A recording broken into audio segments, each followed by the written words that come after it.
तो आज एक नए दिन के साथ हम कर रहे हैं मार्केट की शुरुआत और आज तो गिफ्ट निफ्टी थोड़ा आपको ऊपर दिख रहा है और ये फिर से ग्लोबल संकेतों की वजह से हो रहा है। कल जब गिफ्ट निफ्टी नीचे था या फिर आज ऊपर है, इन सब के पीछे मेजॉरिटी हिस्सा ग्लोबल मार्केट्स है।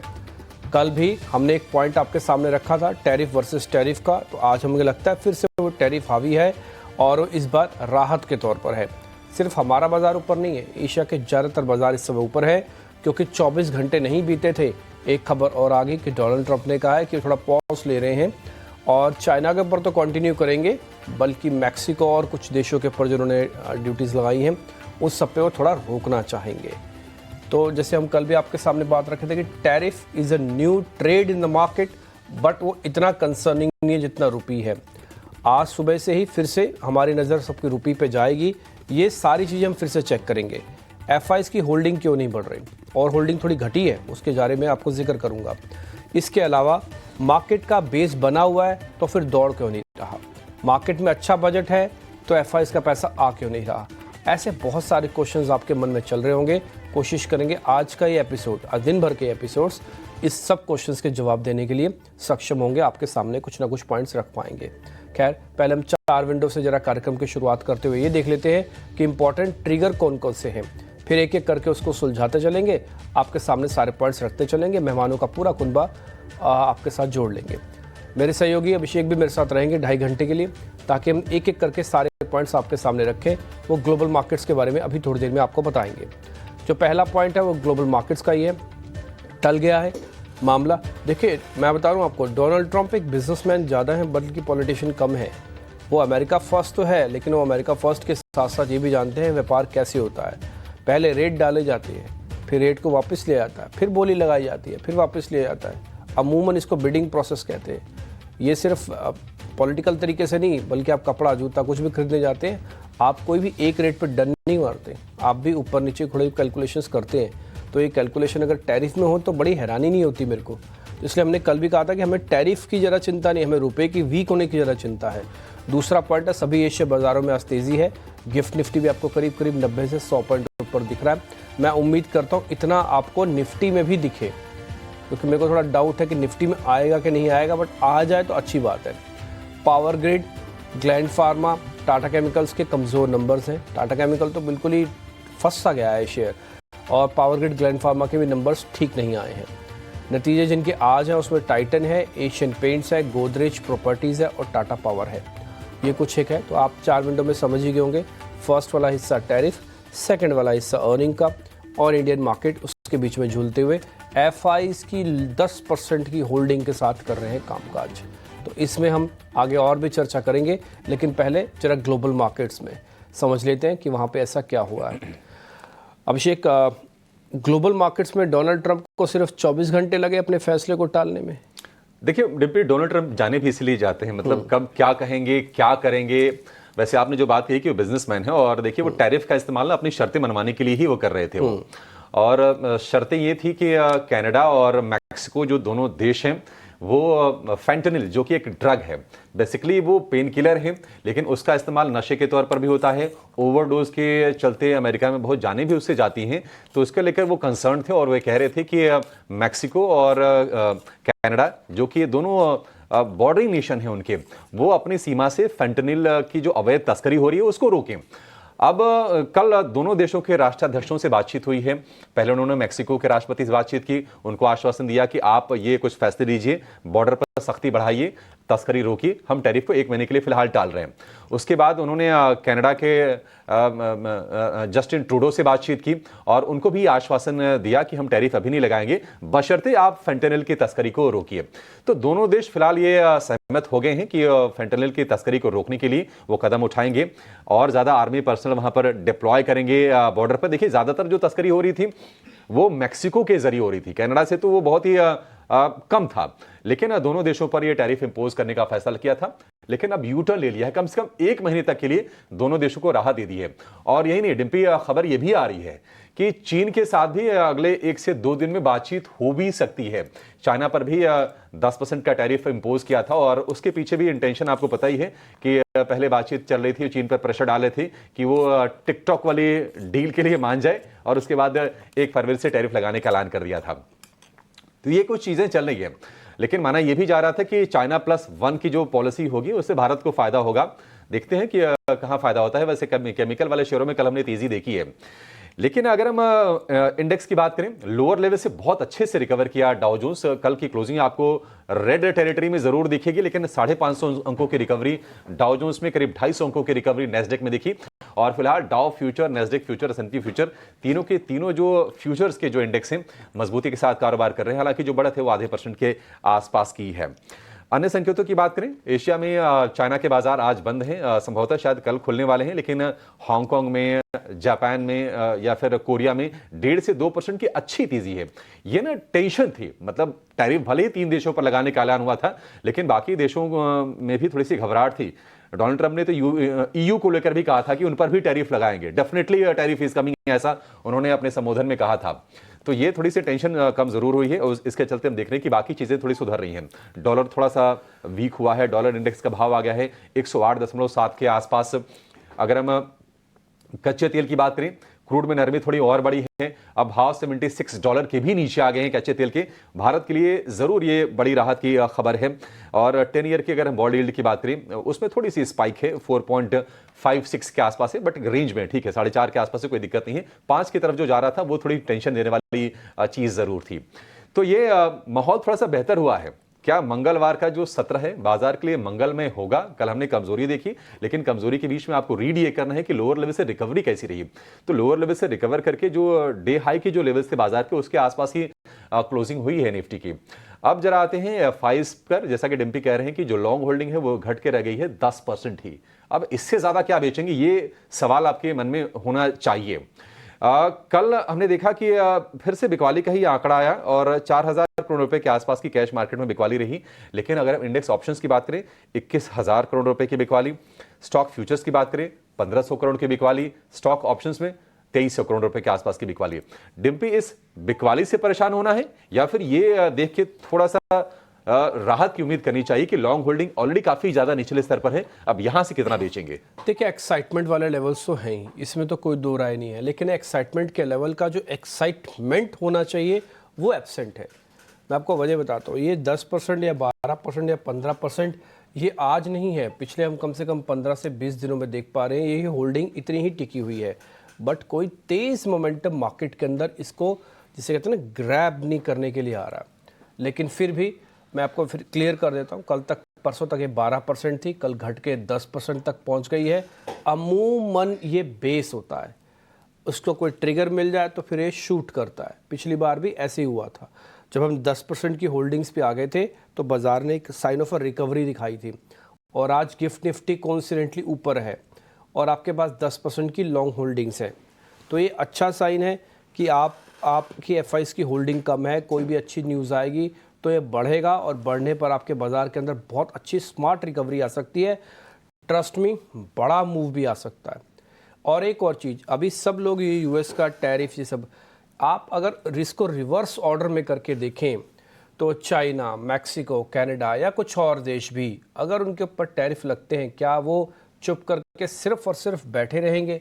क्या अपने देश के इंटरेस्ट के लिए वो कुछ नहीं करेंगे? कुछ तो वो भी करेंगे और वो चीज़ अमेरिका को भी समझ में आएगी। तो मेरा ऐसा मानना है कि टैरिफ की जो प्रॉब्लम है ना, ये ज़्यादा बड़ी प्रॉब्लम नहीं है, ज़्यादा बड़ी प्रॉब्लम नहीं है और ये धीरे धीरे करके सेटल हो जाएगी। अभी वो नए नए राष्ट्रपति बने हैं, उनका स्वभाव है, उनका नेचर है ये। अभी आप देखेंगे 4 महीने बाद हो सकता है टैरिफ की कोई बात ही ना कहे। इसी मैक्सिको और इसी कनाडा को और इसी चाइना के साथ वो बहुत अच्छे रिलेशन मेंटेन कर जाए, तो फिर हो सकता है यही जो आप, जिसको आप चिंता बोल रहे हैं, यही आपके सबसे स्ट्रांग पॉइंट हो जाए कि दो विश्व की सबसे बड़ी इकोनॉमी के बीच में जो मुश्किल थी वो काफ़ी आसान हो गई और दोनों मिलके अब काम कर रहे हैं। और एक और पॉइंट, अगर ऐसा होता है यूएस के अंदर हल्की सी भी करेक्शन आती है तो एक आपके लिए तो और अच्छा है। ये बोलिए कैसे हो सकता है अच्छा? आप हो सकता है कि वहाँ का इंस्टीट्यूशनल वापस कुछ इमर्जिंग कंट्रीज़ की तरफ भी आए और उसमें भारत एक हो सकता है, क्योंकि जब यूएस के अंदर इलेक्शंस हुए थे तब यही पैसा वापस मूव हुआ था यूएस की तरफ, अब वही पैसा वापस इंडिया की तरफ भी मूव हो सकता है। ये प्रोबेबिलिटी का गेम है और इस प्रोबेबिलिटी के बेसिस पर हमें मानते हैं कि इस बार यूएस के अंदर अगर प्रेशर आ भी गया तो इंडिया को डैमेज ज़्यादा नहीं होगा। वो ऑलरेडी इंस्टीट्यूशंस के अंदर डायरेक्शंस में डाइजेस्ट हुआ पड़ा है 10%। एफआईज की होल्डिंग के साथ साथ डीआईज की होल्डिंग 58% है। मैंने कल भी एग्जांपल दिया था, आज फिर से बोलता हूँ। बाला आए थे, हमने उनसे पूछा पैसा लगा रहे हैं, उन्होंने बोला हमने तो रोक रखा है, हम सब ने तो लगाया हुआ है पैसा। यानी कि डीआईज ने काफ़ी अच्छे से लगाया पैसा। और मैंने आपको कई बार बताया, मेरे को 1-1.5 साल का अगर आप बैक टेस्टिंग करके डाटा देखेंगे ना, तो 58% के आसपास की डीआईज की होल्डिंग टिपिकली आपको जल्दी जल्दी दिखेगी नहीं। तो उनकी होल्डिंग 58% है। रिटेल की होल्डिंग 71% है। रिटेल की होल्डिंग्स में अभी कोई कमी नहीं आ रही है। और मैंने कई बार आपको नोटिस करा, रिटेल का माल थोड़ा कम होगा, एफआईज का माल थोड़ा बढ़ेगा, तभी ये बड़ा मूव की आप तैयारी करेंगे। जब तक रिटेल छोड़ेगा नहीं तब तक एफआईज पाएगा नहीं, या एफआईज का पास आएगा नहीं, तो रिटेल को छोड़ना बहुत ज़रूरी है। रिटेल सिस्टम के अंदर थोड़ा कमज़ोर कड़ी जैसा रहता है और एफआईज स्ट्रॉन्ग कड़ी जैसा रहता है। वो कम है, ये ज़्यादा है, तो थोड़ा बैलेंस करने के लिए इसको ऐसे करना पड़ेगा, तब काम बनेगा। तो एफआईज थोड़ा सा भी बढ़ा ले, उससे होगा क्या कि बाजार चलेगा, तो जिनको निकलना है वो खचाखच फटाफट बाहर निकलेंगे, उनकी पोजीशंस लाइट हो जाएगी। तो इसलिए सिर्फ इसी की वेट हो रही है। ये वेट कब तक, कैसे, किस रूप में होगी, देखना पड़ेगा। मैं फिर से रिपीट कर देता हूँ, हमें टैरिफ की चिंता कम है, हमें अपने रुपये की चिंता ज़्यादा है। इसको स्ट्रॉन्ग कौन करेगा मेरे को नहीं पता। आरबीआई गवर्नर करेंगे, देश के वित्त मंत्री करेंगे, देश के प्रधानमंत्री करेंगे, कौन करेगा मेरे को तो दूर दूर तक नाम और चीज़ें ही नहीं दिख रही हैं। वो क्या, सभी देशों की करेंसी वीक हो रही है, बट हमारी वीक होने से हमको नुकसान होता है। हम इंपोर्ट ओरिएंटेड कंट्री हैं, तो हमारे लिए प्रॉब्लम थोड़ी ज़्यादा आ जाती है। बस ये पॉइंट मेरे को अभी तक कहना है।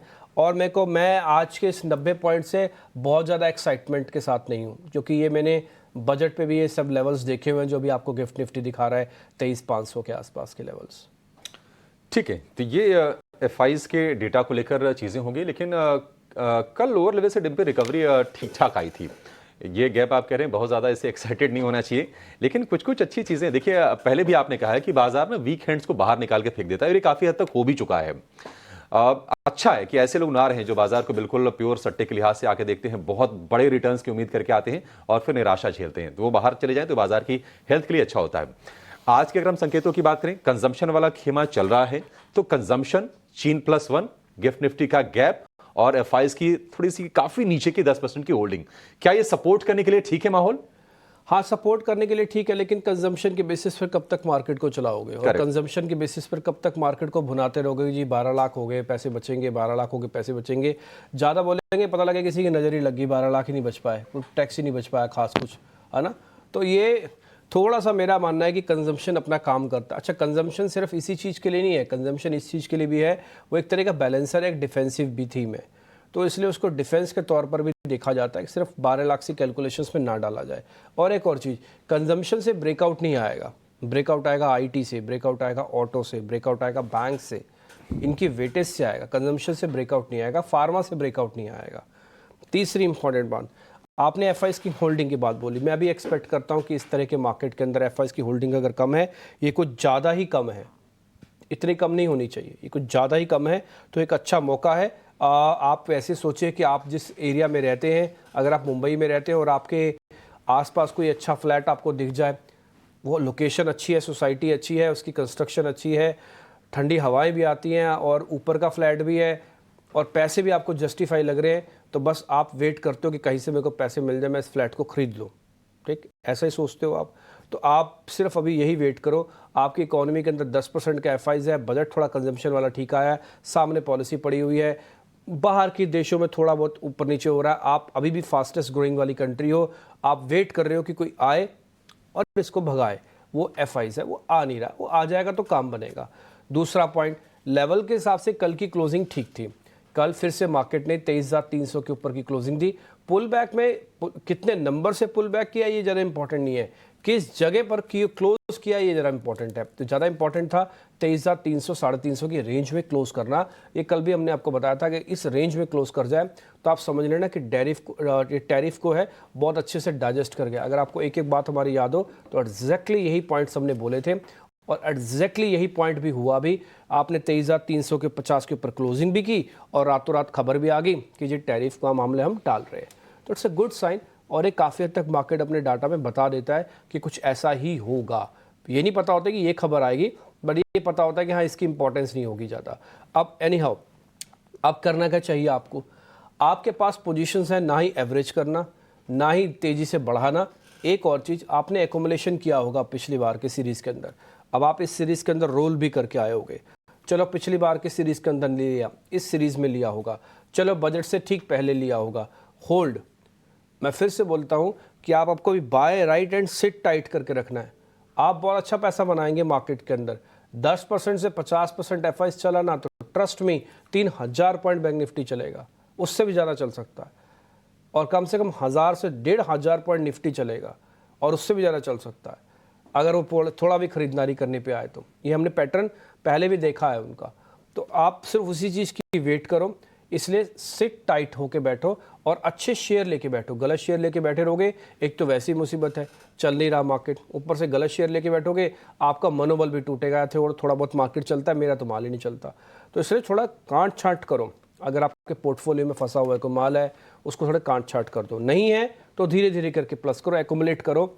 मैं फिर से बाय के पक्ष में नहीं हूँ, एक्यूमुलेशन के पक्ष में हूँ, क्योंकि अभी तक हमने वो लेवल्स नहीं देखे जहाँ से बाजार को प्रॉपरली हेल्दी होना है। बजट आके निकल गया, अर्निंग्स आके जा रही हैं, डोनाल्ड ट्रंप की ताजपोशी हो गई, टैरिफ का मामला भी आ गया, रुपए ने लो भी बना दिया, लेकिन वो लेवल्स नहीं आए जो मार्केट को हेल्दी कर पाए। तो इसलिए जब तक वो लेवल्स हेल्दी वाले लेवल्स नहीं आते हैं तब तक रुको। वो लेवल्स कौन से हैं? वो 23,800 है और बैंक निफ्टी के लिए 50,800 है। तो दोनों लेवल्स जब तक नहीं आते, छोटा छोटा एकोमुलेशन करो और होल्ड करके रखो। ऑप्शंस वाले आज थोड़ा एक्टिव रहना, आज आपको अच्छा ट्रेड मिल जाएगा। वैसे कोई दिक्कत नहीं है। मैं फिर से बोल देता हूँ, ना ही मेरे को आज बहुत ज़्यादा एक्साइटमेंट है, ना ही मेरे को कल के गिफ्ट निफ्टी देख के कोई बहुत ज़्यादा डिप्रेशन था। मैंने तो आपके सामने खुल्लम खुल्ला बोला, मेरे को नहीं लगा। मैंने तो कल आपसे बात भी बोली, मेरा टैरिफ वर्सेस टैरिफ है, हमारा वाला टैरिफ जीतेगा, उनके वाला टैरिफ हारेगा। हमें भी नहीं पता था कि उस समय हमारे मुंह पर सरस्वती बैठी थी, 24 घंटे लगे, उनका टैरिफ हार गया, हमारा टैरिफ जीत रहा है। हमारे कंजम्पशन के शेयर चले, उनके टैरिफ को रोल बैक लेना पड़ा।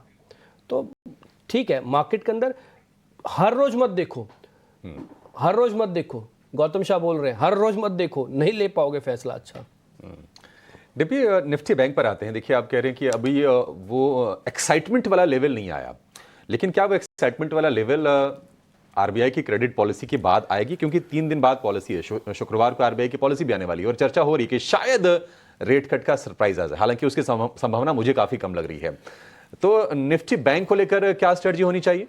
देखो, नए गवर्नर हैं, नए गवर्नर के मूड को भांपना बड़ा मुश्किल होता है। कई बार क्या होता है कि आदमी एग्रेसिव होता है, सिचुएशन नहीं भी होना एग्रेसिव, तब भी आदमी अपने एग्रेशन से वो चीज़ रख सकता है। और कई बार क्या होता है कि सिचुएशन बहुत एग्रेसिव हो लेकिन आदमी ठंडा हो तो वो फिर नहीं आएंगी चीज़ें। तो इसलिए मिस्टर गवर्नर क्या स्टांस लेते हैं, आप उनकी पहली बैठक से, उनकी पहले वक्तव्य से उनका नेचर समझ जाएंगे। अभी तक आपने उनको टेस्ट नहीं किया, अभी तक जो टेस्टिंग हुई है वो मंत्रालय में हुई है। जब शक्तिकांता दास आए थे ना, तब भी ये बात क्वेश्चन उठी थी कि भाई वो तो ब्यूरोक्रेसी में रहे हैं, वो कैसे संभालेंगे आरबीआई के बिजनेस को। आरबीआई के बिजनेस के अंदर जो उर्जित पटेल उनसे पहले गए थे तो उनका एक्सपीरियंस ऑल टुगेदर अलग था, इनका एक्सपीरियंस तो प्योर ब्यूरोक्रेसी और मिनिस्ट्री को संभालने तक का है। तो देखिए, वो सब होता है, लेकिन बहुत सारे होशियार लोग होते हैं, टर्न अराउंड कर जाते हैं और अच्छे से अपना उसी तरह से कन्वर्ट कर देते हैं। मैं एक्सपेक्ट करता हूँ मिस्टर गवर्नर संजय जी जो हैं वो अब थोड़ा फ़र्क पड़ेगा उनमें, वो अच्छा फैसला भी ले सकते हैं और जल्दी भी ले सकते हैं। तो अगर 0.25% आया, मैं ना प्रोबेबिलिटी पे चल रहा हूँ और प्रोबेबिलिटी के साथ बैंक निफ्टी को जोड़ देता हूँ, 0.25% का कट आया तो एक सिंबॉलिक कट होगा, यानी कि कहने को कट होगा। इसका इम्पैक्ट बहुत ज़्यादा नहीं हो सकता। शायद आप 50-500 तक आ जाए, 1000 पॉइंट बैंक निफ्टी चल जाए। आई रिपीट माई सेल्फ, शायद आप 1500 तक और 1000 पॉइंट तक और चल जाए तो 50-500 तक 1 मिनट के लिए आप आ जाएं। अगर इस 0.25% का कट आता है और कमेंट्री अच्छी आती है, और अगर 0.5% का कट आता है तो आप 100% 50-500 को देखेंगे ही देखेंगे, 100% देखेंगे तब आप। तो प्रोबेबिलिटी हाई हो जाएगी। एक तो सरप्राइज बड़ा और ऊपर से बजट के बाद बैक टू बैक पॉलिसी का भी सरप्राइज हो जाएगा। फिर आप बहुत देर तक उस जगह पर नहीं बैठ पाओगे। मैंने आपको एक खुशी का एक खिलौना ला के दिया, बच्चा बहुत नटखट है, मैंने उसको खिलौना ला के दिया, वो मम्मी पापा के डर की वजह से उस समय बैठा है बेचारा, खिलौना वहीं पे देख रहा है, वहीं पे खेल रहा है। हुआ क्या, फिर मैंने इसको एक और खिलौना ला के दिया। अब वो मम्मी पापा को नहीं देखेगा, अब वो तो उठ के दोनों खिलौनों को चलाएगा, क्योंकि अब उसके जो नटखटपन है ना उसको रोक नहीं पाएगा। आप समझ रहे मेरी बात? तो अब एक खिलौना तो आपके पास आ गया, अब अगर आरबीआई भी दूसरा खिलौना दे दे खेलने के लिए थोड़ा आप मम्मी पापा से डरेंगे नहीं, फिर आप FIs DIs इन सब से डरेंगे नहीं और खुल के खेलने के लिए आएंगे। इसलिए 0.5% यानी कि आधे % का कट आया तो मज़ा आएगा। 0.25% पे कैलकुलेशंस होंगी, हर कोई अपना दिमाग लगाएगा और 50-500 तक का बैंक निफ्टी फिर देखते हैं होगा कि नहीं होगा, वो फिर फंस के रह सकता है। बट आपको करना क्या, एकुमुलेशन के स्टांस को रखना है। बाजार अपने सपोर्ट को पक्के करने की प्रोसेस में है, रेजिस्टेंस को ब्रेक नहीं कर रहा। बस ये लाइन याद रखना, सपोर्ट पक्का कर रहा है, रेजिस्टेंस को ब्रेक नहीं कर रहा। जब रेजिस्टेंस ब्रेक होगा तब बड़ा मजा आएगा। अभी तो सपोर्ट के साथ ही जूझना पड़ेगा। थोड़ा बोरिंग है और थोड़ा कंसोलिडेशन है, थोड़ा इरिटेटिंग है। करें क्या मैडम, करें क्या? ऐसे ही चल रहा है, ऐसे ही हो रहा है। खैर, आपको मैंने सारे लेवल्स बता दी, मैं पुट कॉल रेशियो से कंप्लीट कर देता हूँ। 0.87 का निफ्टी का और 0.79 का बैंक निफ्टी का है, तो रेंज में है। ऑलरेडी FIs की होल्डिंग में बता चुका हूँ। दोनों ने ही, निफ्टी ने और बैंक निफ्टी ने, अपने 20-20 दिन की एवरेज को पार किया हुआ है। इसका मतलब ट्रेडर्स का कंफर्ट जोन है मार्केट के अंदर। छोटा मोटा डिप आता है वो बाय करते हैं, उनका कॉन्फिडेंस का लेवल है, बट 200 दिन अभी पार नहीं हुए हैं। लॉन्ग शॉर्ट रेशियो सब आपकी स्क्रीन पर आ जाएगी। F&O में कोई बैन शेयर है नहीं और निफ्टी 23,500 23,550 वाली रेंज के अंदर फिर से भी रुक सकता है, एक रेजिस्टेंस का एरिया है। मेरे साथ 2 मेहमान जुड़ चुके हैं, वैशाली पारिक और इनफैक्ट 3 है, किरण जानी और रचना वैद्य। वैशाली मैम बहुत शुक्रिया, थैंक यू वेरी मच समय देने के लिए। किरण सर आपका भी बहुत शुक्रिया, थैंक यू वेरी मच, आपने टाइम निकाला। रचना मैम आपका भी बहुत बहुत शुक्रिया, थैंक यू वेरी मच समय देने के लिए। वैशाली मैम आपसे ही शुरू करें, निफ्टी और बैंक निफ्टी पर आपका टेक। अगर आपने थोड़ा भी हमको सुना है तो ज़रा करेक्ट भी कीजिएगा अगर कहीं हमने गलती की है तो।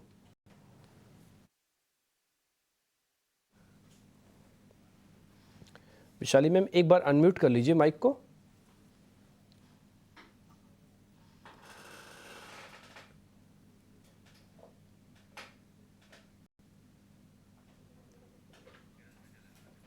ओ, आपकी आवाज़ नहीं आ रही, एक बार आप ट्राई करना अनम्यूट करके।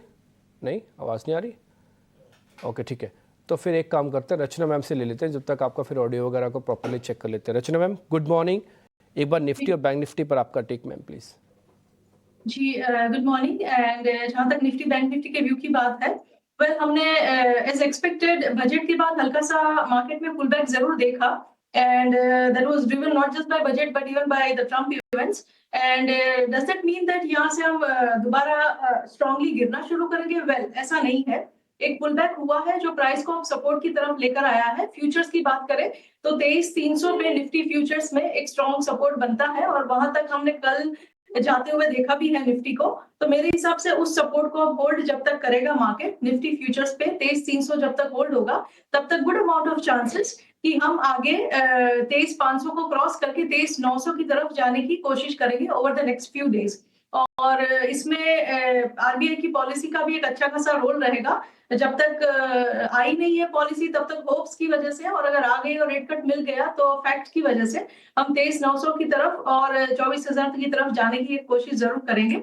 जहां तक बैंक निफ्टी की बात है तो बैंक निफ्टी में फ्यूचर्स के हिसाब से लेवल्स पे प्राइस में पुल बैक के बाद यहाँ पे भी एक सपोर्ट आया है जो 49,250 के करीब है और कल 250 होल्ड कर रहा है फ्यूचर्स पे। तो यहाँ पे भी जब तक हम 49,250 के ऊपर हम होल्ड करेंगे तब तक गुड अमाउंट ऑफ चांसेस कि हम दोबारा से 50,000 और 50,500 की तरफ जाने की आने वाले दिनों में कोशिश करेंगे। ठीक है, रचना जी गुड मॉर्निंग, अपने स्टॉक से बता दीजिए आप। जी, जहां तक मेरी तरफ से स्टॉक्स की बात है तो उनमें एक रहना चाहिए जो लॉन्ग साइड पे देख सकते हैं, that could be probably Tata steel. Tata steel ने कल लोअर लेवल से काफी स्ट्रांगली पुल बैक देने की कोशिश करी है और फ्यूचर्स के हिसाब से अगर ये काउंटर 133 को क्रॉस करेगा आज के दिन में तो ऊपर 135 एंड 138 की तरफ जा सकता है। डाउन साइड पे सपोर्ट के लिए 130 को देखना चाहिए with a support of 130, target of 135 and 138। And दूसरा नाम जिस पे मेरी नजर रहेगी वुड बी TCS। यहाँ पे भी अच्छा खासा लोअर लेवल से कल हमने पुल बैक देखा है और अगर ये काउंटर आज के दिन में 4100 फ्यूचर्स पे क्रॉस करेगा तो इसमें लॉन्ग करना चाहिए। जब वो 4100 को क्रॉस करेगा तो चांसेस है कि ये 4150 एंड 4200 की तरफ जाएगा। डाउन साइड पे सपोर्ट के लिए देखना चाहिए 4070। ठीक है, 4076, ठीक है, ये स्टॉप लॉस होगा TCS के लिए। टारगेट 4150 4200 का। जो कंडीशंस बताई आपको रचना जी ने, उसका ख्याल रखिएगा। और दूसरा शेयर है टाटा स्टील। कल हमने वीकनेस देखी है टाटा स्टील वगैरह में, लेकिन इसमें आपको खरीदारी की सलाह है। 135 138 के दो लक्ष्य इसके लिए, 130 रुपए का स्टॉप लॉस। तो छोटे छोटे टारगेट के लिए आपको टाटा स्टील में ट्रेड करने की सलाह है। एक और एक्सपर्ट को जोड़ते हैं, हमारे साथ किरण जानी भी जुड़ गए हैं। किरण जी, बहुत शुक्रिया आपका समय देने के लिए। Good morning. बताइए आपके ट्रेड्स कौन से होंगे आज के लिए? Very good morning everyone. So overall जिस तरह से हम चार्ट सेटअप देख रहे हैं, कहीं ना कहीं लोअर लेवल से काफी अच्छा पुलबैक हमें देखने को मिला है। तो इसमें जो स्टॉक ऑलरेडी अपनी स्ट्रॉन्ग पोजीशनिंग में, उसके उसके ऊपर हमें व्यू रखना चाहिए। तो पहला स्टॉक है इंश्योरेंस कंपनी से आईसीआईसीआई लोम्बार्ड। यहाँ पे अगर आप देखोगे तो डेली चार्ट के ऊपर 3 बार पॉजिटिव डाइवर्जेंस हमें देखने को मिल रहा है। साथ ही साथ एक बुलिश रिवर्सल कैंडलस्टिक्स पैटर्न है। स्टॉक अपने 200 days, 50 days and 20 days moving average के ऊपर ट्रेड कर रहा है। 200 हालांकि 100 दिन के नीचे ट्रेड जरूर कर रहा है, लेकिन ओवरऑल चार्ट सेटअप काफी स्ट्रॉन्ग है। हमें लग रहा है कि यहाँ से एक अच्छा खासा पुल बैक आ सकता है। तो करंट मार्केट प्राइस से हमें लॉन्ग करना चाहिए। 1880 के आसपास की क्लोजिंग है। एक दो दिन में 1940 तक ये स्टॉक जा सकता है। 1960 एज अ स्टॉप लॉस हमें आईसीआईसीआई लोम्बार्ड के अंदर मेंटेन करना है। दूसरा जो कॉल है हमारा वो गुजरात फ्लोरो के। अगर गुजरात फ्लोरो की मैं बात करूं तो यहाँ पे भी आप अगर देखोगे तो एक अच्छे खासी मूव के बाद हमने देखा कि करेक्शन आया। ओवरऑल ऊपर में 4800 से जो करेक्शन स्टार्ट हुआ था, अब हम देख रहे हैं कि एक बुलिश एंगल्फिन कैंडलस्टिक्स पैटर्न बनी हुई है, जिसका लो 3300 के आसपास है। वहां से 3 दिन से लगातार stock high top high bottom pattern के अंदर ट्रेड कर रहा है। अब कहीं ना कहीं स्टॉक जो है वो अपनी सभी इंपॉर्टेंट मूविंग एवरेजेस के नीचे ट्रेड कर रहा है। लेकिन looking at previous support weekly chart आप देखोगे तो वहां पे हम देख रहे हैं कि 33-3500 एक स्ट्रॉन्ग सपोर्ट था, जहां से स्टॉक वापस बाउंस बैक कर रहा है। तो करंट मार्केट प्राइस से गुजरात फ्लोरो को बाई करना चाहिए। 3600 के आसपास की क्लोजिंग है। ऊपर में 3700 तक के टारगेट हम देख रहे हैं and 3570 as a stop loss हमें मेंटेन करना रहेगा। तो ICICI Lombard and Gujarat Fluoro के हमारी तरफ से बाय कॉल है। ठीक है, पॉइंट टेकन है सर। कुछ केमिकल्स वाले शेयर्स अभी भी एक्टिव रह सकते हैं, आप उसके बारे में नोटिस करवा रहे हैं। विशाली मैम से बात अच्छे से हो पाएगी। Vishali ma'am, good morning. आपके ट्रेड कौन से आज के? तो एक्चुअली जैसे कि कल हमने देखा कि ओवरऑल स्टील सेक्टर में थोड़ा पिकअप आ रहा है, तो मैंने जेएसडब्ल्यू स्टील चूज किया है। तो जेएसडब्ल्यू स्टील 935, स्टॉप लॉस 920 और ट्रेडिंग टारगेट रहेगा 960।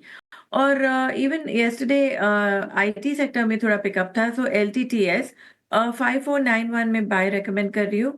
5300 का स्टॉप लॉस, 5850 का टारगेट। तो कुछ टेक काउंटर्स पे अभी भी भरोसा है, और मेरे को भी लगता है कि अगर जो रुपया थोड़ा भी स्ट्रॉन्ग होता है ना, ऐसा नहीं कि टेक नहीं चलेंगे, तब भी टेक चल सकते हैं। और अगर रुपया वीक होता है तब तो उसका बेनिफिट आता ही है। जैसे कल आया, कल आप देखोगे ना तो आपको सिर्फ एक टेक और एक फार्मा, ये दोनों इंडाइसिस हरे निशान में थे और सब लाल निशान में था। तो ये इंडिकेशन अपने आप में बहुत है कि रुपये की कितनी बड़ी छाप है मार्केट्स में। हम सब इग्नोर कर देते हैं, बातचीत तक नहीं करते, लेकिन ये बात सच है कि रुपया गुपचुप तरीके से मार्केट्स को काफ़ी हद तक डैमेज पहुंचा भी चुका है और अभी भी वो परेशान करने वाली सिचुएशन में खड़ा हुआ है, लेकिन उसको लेकर कोई बयान, कोई बातचीत नहीं होती है। आप आईटी वाले सभी स्टॉक्स अपनी स्क्रीन पर देख पा रहे हैं। रचना मैम के ट्रेड भी आपकी स्क्रीन पर आ जाएंगे। उसमें टाटा स्टील है, एक पुल बैक का ट्रेड बनता है, आप चाहे तो ये भी देख सकते हैं। निफ्टी उनको लगता है कि 23,500 पहला, फिर 23,800 900 तक भी मार्केट जा सकता है, बट पहले 500 वाले हर्डल को पार करना होगा। उनकी तरफ से निफ्टी बैंक के बारे में बताया गया कि 50,000 हम देख सकते हैं। उसमें पॉलिसी का भी बहुत बड़ा इम्पैक्ट होगा। जैसे मैंने आपको बताया कि 0.5 आ गया तो फिर अच्छा मूवमेंट होगा, 0.25 आया तो बुल्स और बियर दोनों का दिमाग चलेगा। तो इसलिए 50-500 तक आपको अगर लाना है तो फिर 0.5% का कट चाहिए। विशाली मैम के ट्रेड में एक जेएसडब्ल्यू स्टील भी है। किरण सर के भी ट्रेड एक बार जरा स्क्रीन पर फटाफट से दिखा दो। उनकी तरफ से जो केमिकल्स शेयर्स हैं वो भी आपके स्क्रीन पर होंगे। अच्छा, विशाली मैम का एक और ट्रेड भी है एल&टी टेक, ये भी नोटिस करना। और फटाफट आप इसके अंदर देखो 5850 और 5300 का स्टॉप लॉस है, ये आपकी ट्रेड है। आईसीआईसीआई लोम्बार्ड, किरण सर के ट्रेड 1940 का टारगेट, 1860 का एक स्टॉप लॉस। आईसीआईसीआई लोम्बार्ड एक बेहतरीन शेयर है इस जगह पर इस समय, और साथ ही साथ गुजरात फ्लोरो भी 3700 तक के टारगेट हैं। तो मोटा मोटी सारे ट्रेड आपके सामने मैंने फिर भी इसलिए रखे, थोड़ा कई बार लेट हो जाता आदमी जुड़ने में, तो मिस नहीं होना चाहिए। ठीक है, अब मैं अपने सहयोगियों को अपने साथ जोड़ने की कोशिश करूंगा ताकि उनसे आपके सामने हम खबरों वाले शेयर, ब्रोकिंग हाउसेस की रिपोर्ट्स, ये सब कुछ रख पाएँ। अच्छा, एक चीज़ रचना मैम, आपने कोई भी रेलवे वाले काउंटर्स को या डिफेंस वाले काउंटर्स को नहीं चुना, उनकी तो बहुत पिटाई हुई है। अभी कोई भी ऐसा शेयर आपको नहीं दिखा कि जहां पे सपोर्ट बन रहा हो और एक पुल बैक का अटेम्प्ट ले सकते हैं जस्ट बिकॉज कि गिफ्ट निफ्टी भी ऊपर है और पिटाई भी ज़्यादा हुई है?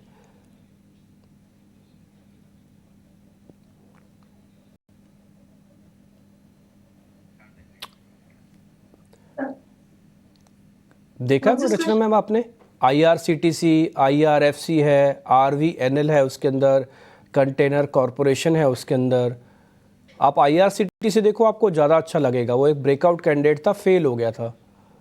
जी, जहाँ तक IRCTC की बात है, यहाँ पे बहुत सही बात है, यहाँ पे एक ब्रेकआउट हो सकता था लेकिन वो फेड हो गया। And now for some coming times ये सारे जो कैपेक्स वाले स्टॉक्स है, रेलवेज, डिफेंस, इन सब चीजों में थोड़ा बहुत ये स्टॉक्स आने वाले सम टाइम के लिए बैक सीट ले सकते हैं, not because they are fundamentally bad और सम मेजर प्रॉब्लम। एलोकेशन भी वैसे देखो तो कैपेक्स एलोकेशन कोई कम नहीं हुआ, इट हैज बीन मेंटेन। तो यहाँ पे लंबे टाइम के लिए तो ना सही, बट नियर टर्म के लिए these could fall out of flavour. तो इसीलिए थोड़े टाइम के लिए यहाँ पे ये जो कंसोलिडेशन हो रहा है करंट लेवल्स पे, वो आगे और कंटिन्यू होने के चांसेस मुझे रादर दिखते हैं। एंड IRCTC स्पेसिफिकली बात करो तो 730 के ऊपर जब तक रहेगा तब तक है तो positive, but it may consolidate for some more time.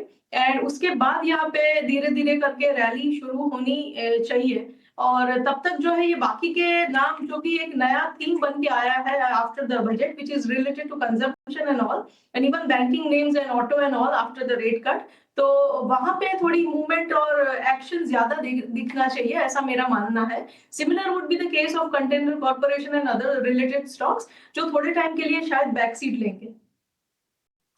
ठीक है, एक काम करते हैं, छोटा सा ब्रेक ले लेते हैं। थोड़ा कॉन्फिडेंस तो आपको रचना मैम ट्रेड्स के आइडियाज़ दिए, और अब समय है ये जानने का कि खबरों वाले शेयर कौन से हैं, नतीजे कौन से कल बाजार बंद होने के बाद आए हैं, और ब्रोकरेज की रिपोर्ट्स कौन सी आई हैं।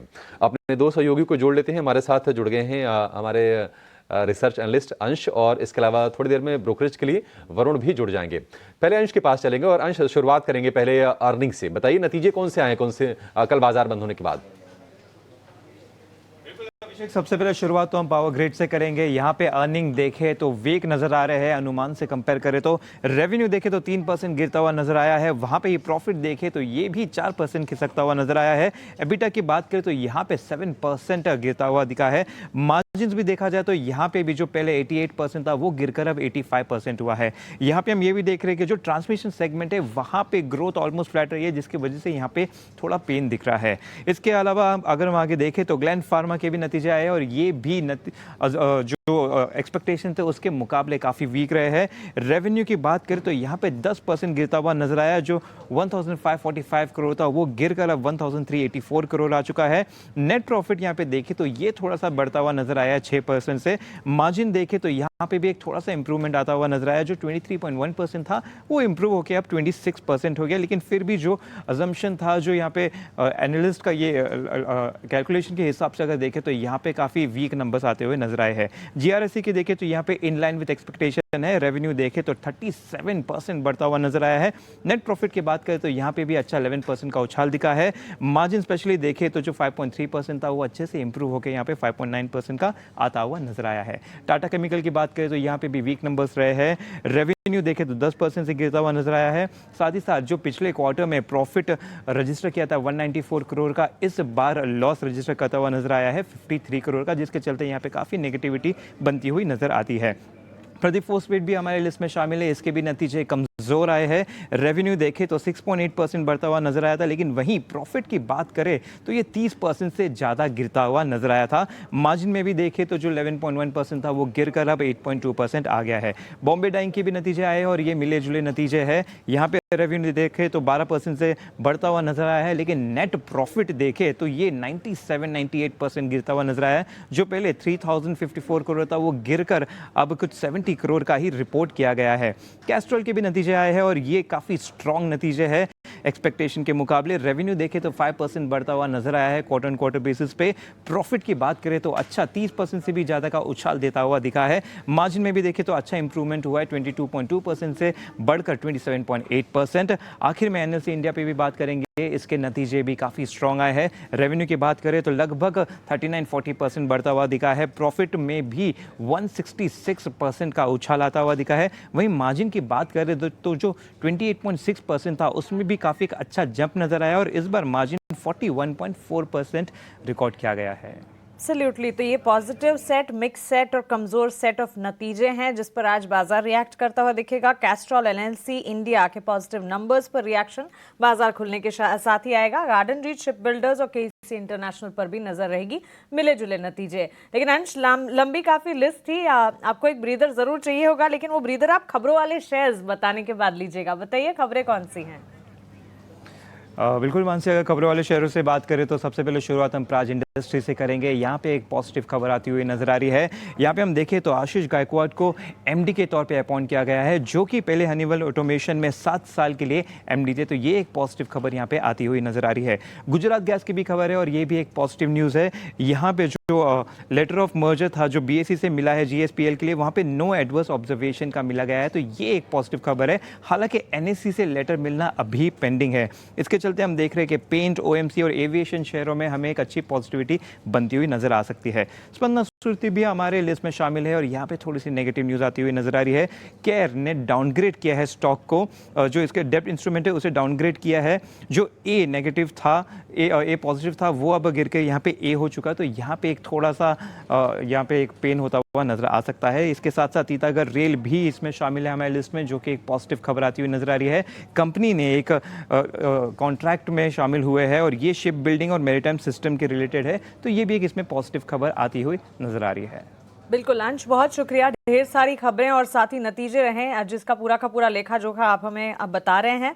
और इन खबरों और साथ ही रिजल्ट्स पर ब्रोकरेज रिपोर्ट्स भी हैं जिस पर थोड़ी देर में नजर रहेगी। हमारे सहयोगी वरुण जुड़ेंगे, हमें ब्रोकरेजेस भी बताएंगे। लेकिन इस बीच हमारे एक्सपर्ट से इन खबरों पर कुछ नजरिया जरूर जान लेते हैं। पेंट कंपनी और साथ ही ओएमसीज और एविएशन पर वैशाली जी, गुड मॉर्निंग। एक आउटलुक आपका जानना चाहेंगे। वैसे तो कच्चे तेल की चाल में जिस तरह का ट्रेंड दिख रहा है, एक महीने के निचले स्तर पर क्रूड ऑलमोस्ट $75 के नीचे ट्रेंड करता हुआ ब्रेंट आप देख पाएंगे।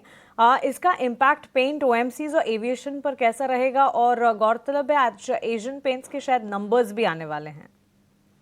तो एक्चुअली एशियन पेंट से शुरुआत करें तो काफी बीटन डाउन स्टॉक था और थोड़ा साइंस ऑफ रिवर्सल दिख रहा है यहाँ से।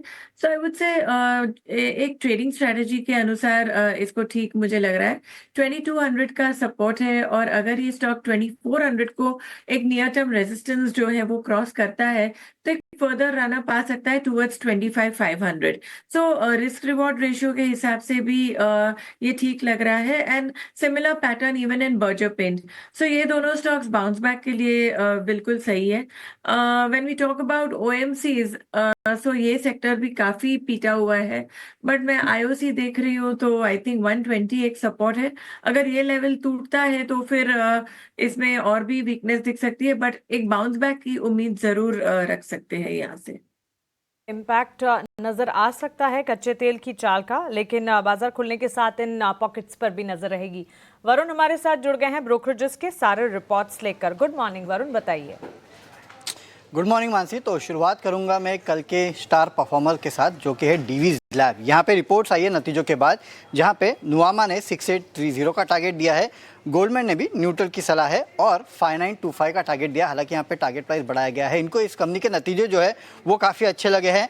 नुआमा ने अपने अर्निंग्स एस्टिमेट जो है उसमें 3 से 4% की वृद्धि की है और साथ ही साथ गोल्डमैन ने भी अपने जो ईपीएस एस्टिमेट है उनमें 8% की बढ़ोतरी कर दी है। तो आज फिर से एक बार डीवीज लैब पे आप नजर रखेगा।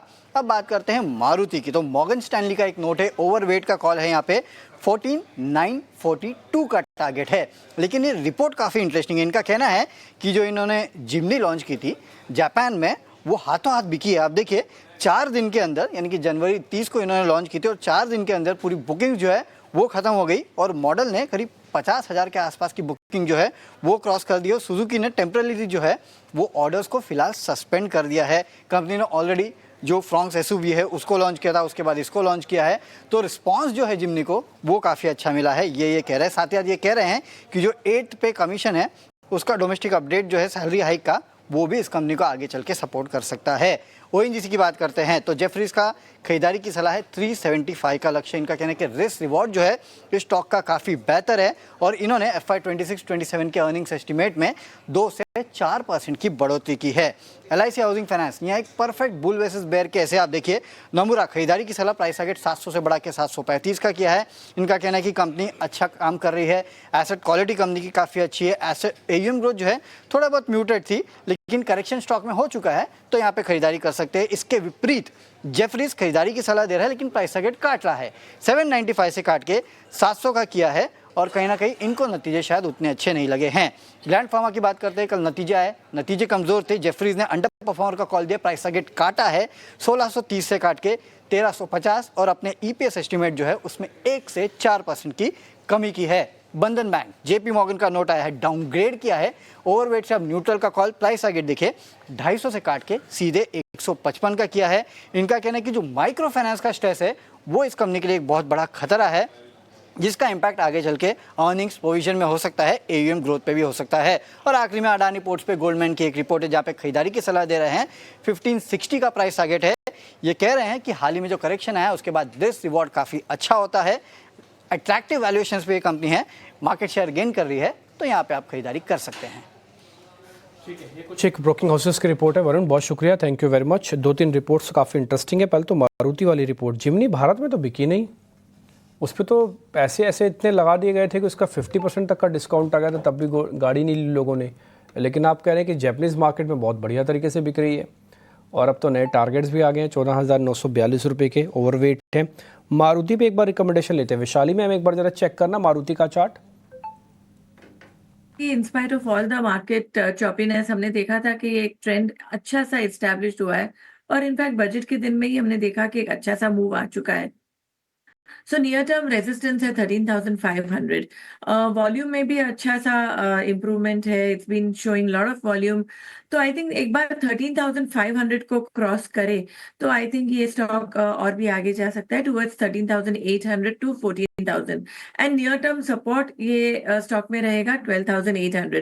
तो आई थिंक हर एक डिप में ये बाय करने की खरीदारी होगी, सजेशन रहेगी 12,800 के सपोर्ट के साथ। Look for a target of 13,800 to 14,000 levels. ठीक है, डन। तो ये बाइंग ऑन डिप्स है और आप तो टारगेट दे रहे हैं 1350। वैसे ब्रोकिंग हाउसेस का जो टारगेट है वो तो 15,000 तक करीब करीब गया हुआ है। आपका भी यही मानना है कि शेयर में दम तो काफ़ी है।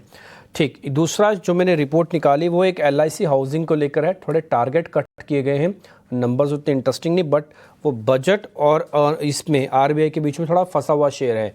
कोई बड़ी बात नहीं है कि अगर रेट कट आ जाए तो फिर ये फिर से एक मूव दिखाए आपको। LIC हाउसिंग, आपको पता है बजट से पहले भी काफ़ी अच्छे से ये शेयर प्रिपेयर हो गए थे चलने के लिए। रचना मैम, एक बार आपका जरा टेक चाहिए, रिपोर्ट्स हम फायर कर देते हैं। आपका टेक क्या है LIC पे, LIC हाउसिंग पे? जी, LIC हाउसिंग की जहां तक बात है, मेरे हिसाब से ये जो काउंटर है अभी फिलहाल 560 के करीब है और ये 560 का सपोर्ट जो है फ्यूचर्स पे, ये मेरे हिसाब से होल्ड करना चाहिए।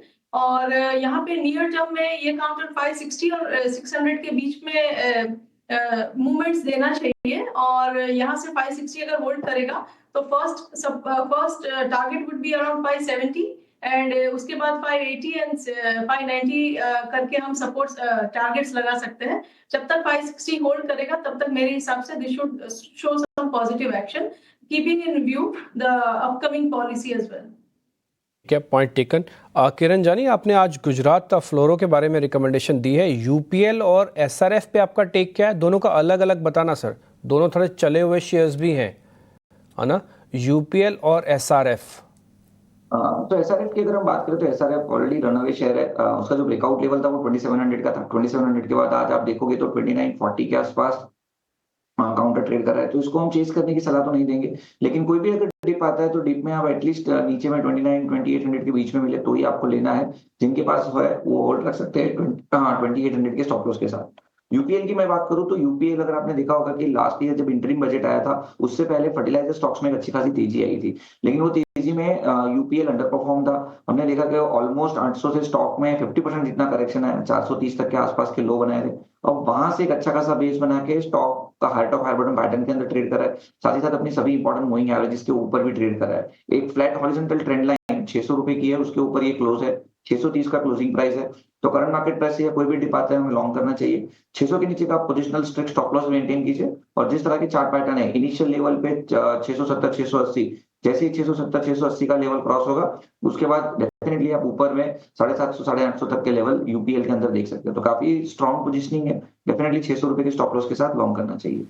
ठीक है, 600 रुपए का स्टॉप लॉस होगा यूपीएल के लिए, 700 750 तक के टारगेट इसमें आ सकते हैं। 680 से 750 रुपए तक के टारगेट हैं किरण जी के। ये थोड़ी सी पोजिशनल आपको इसमें बिट लेना पड़ेगा यूपीएल के लिए। लेकिन एक और शेयर आज फोकस में रहेगा, वो है प्राज इंडस्ट्रीज का।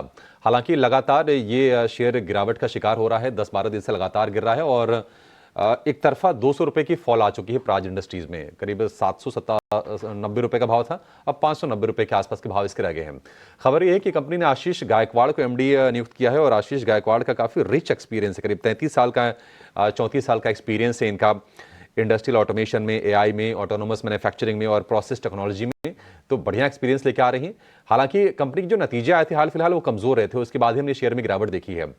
एक बार रचना जी बताइए, प्राज इंडस्ट्रीज ये गिरावट के बाद स्ट्रक्चर तो वीक ही होगा, हालांकि हो सकता है कि आज इस खबर के दम पर थोड़ा सपोर्ट मिले, आप सलाह क्या देंगी?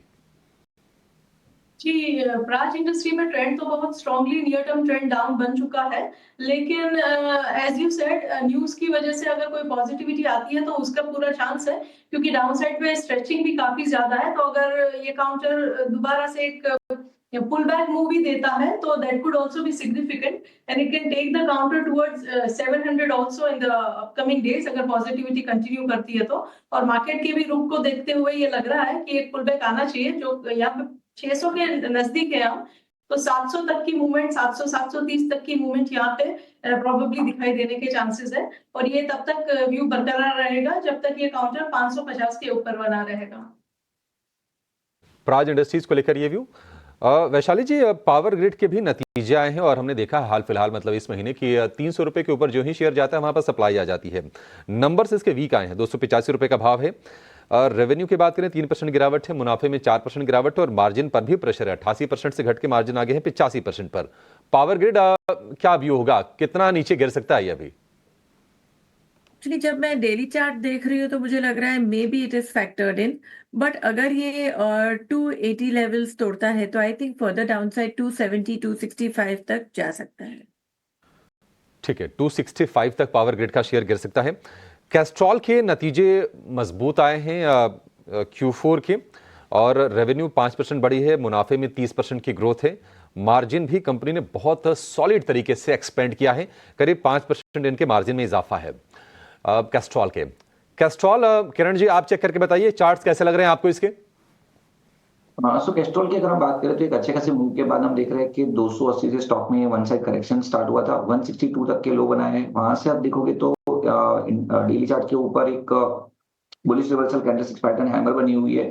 तो जब तक आप 165 162 का लेवल ब्रेक नहीं करेगा तब तक आप करंट मार्केट प्राइस से लॉन्ग कर सकते हो। जिस तरह की डेली प्राइस चार्ट के ऊपर एक फॉलिंग ट्रेंड लाइन का रेजिस्टेंस है वो कहीं ना कहीं 200 तक का है, तो एक 200 तक की रैली के लिए आप बाई कर सकते हो 164 के स्टॉप लॉस के साथ। 200 रुपए तक के टारगेट्स आ सकते हैं कैस्ट्रॉल के शेयर में, ऐसा किरण जी का मानना है। एक और शेयर पर जरा व्यू लेते हैं, वो है एनएलसी इंडिया का। इसके नतीजे भी स्ट्रांग रहे हैं, हालांकि अगर हम इसके 52 हफ्ते की ऊंचाई से देखेंगे तो शेयर 100 रुपए नीचे कारोबार कर रहा है। 310 रुपए का इसका 52 वीक हाई है, 210 रुपए के आसपास का शेयर है और हाल फिलहाल ये शेयर एक रेंज में रहा है या फिर नेगेटिव बायस के साथ ही कारोबार किया है। नंबर्स तगड़े हैं। अगर एबिडा की बात करें, एबिडा हो गया है डबल इसका कामकाजी मुनाफा, मार्जिन भी बढ़ा है काफी शानदार तरीके से ईयर ऑन ईयर बेसिस पर और रेवेन्यू में करीब 40% का उछाल है सालाना आधार पर। एनएलसी इंडिया, इसको लेकर रचना जी बताइए क्या व्यू है आपका? मेरा ये मानना है कि एनएलसी इंडिया जो है 215 के ऊपर अगर निकलेगा और अगर 215 को होल्ड करने लगेगा एज अ सपोर्ट तो फिर यहाँ पे थोड़ी पॉजिटिविटी बनेगी और उसके बाद यहाँ पे एक अपस्विंग बनना चाहिए जो इसको 230 और 40 की तरफ लेके जा सकता है। 230 पे एक रेजिस्टेंस है, तो एक्सट्रीम शॉर्ट टर्म के लिए अगर कोई प्ले करता है तो उनको 215 से 30 में बुक भी करना चाहिए और डाउन साइड पे सपोर्ट होना चाहिए 210 का। 210 का सपोर्ट डाउन साइड पे एनएलसी इंडिया पर ये एक राय टेक्निकली मिलती हुई। इस बीच महज 4 मिनट बचे हैं मार्केट के प्री ओपन टिक्स देखने में, और उससे ठीक पहले इस वक्त कुछ चुनिंदा प्लेयर्स जहां पर नतीजे आए हैं उस पर नजर होनी चाहिए, और डिफेंस स्पेस पर खास तौर से, और ship building, garden reach ship builders नतीजे अच्छे आए हैं। किरण जी, एक डिफेंस पर ही आपका टेक जानना चाहेंगे, क्योंकि कल के सत्र में हमने देखा डिफेंस सेक्टर में कमजोरी हावी होती रही है, end of course budget allocation जो आता हुआ दिखा FY26 के लिए सेक्टर ने खास पॉजिटिवली नहीं लिया। बावजूद इसके गार्डन रीच की अगर बात करें, नेट प्रॉफिट में ऑलमोस्ट 11% का इजाफा देखने को मिला है, मार्जिन्स में भी बढ़ोतरी, कंपनी के रेवेन्यूज भी अच्छे हैं, also highest ever dividend declare किया है। यहां से डिफेंस क्षेत्र की चाल कैसे देखी जाए?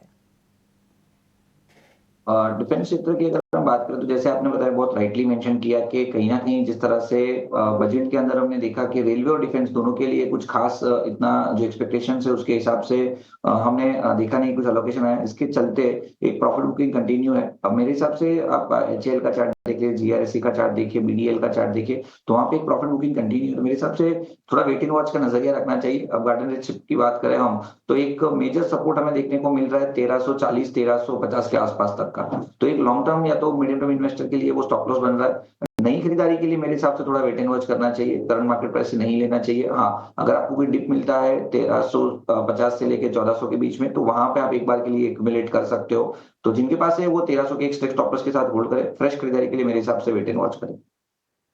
पोजीशंस के लिए बिल्कुल वेट करना चाहिए, लेकिन जो पोजीशंस अगर आपने बनाकर रखी हैं तो पोजीशंस को इंटैक्ट रखने की राय इस वक्त गार्डन रीच पर। लेकिन हेल्थ केयर, फार्मा, डायग्नोस्टिक का space and particularly health care service provider जैसे थायरोकेयर टेक्नोलॉजीज, वैशाली मैम, ये सारी की सारी कंपनियों के नंबर्स एक एक कर इस स्पेस के नंबर्स अब आ रहे हैं। जैसे ग्लैंड फार्मा, मुनाफे में हमने ऑलमोस्ट 7% की तेजी देखी।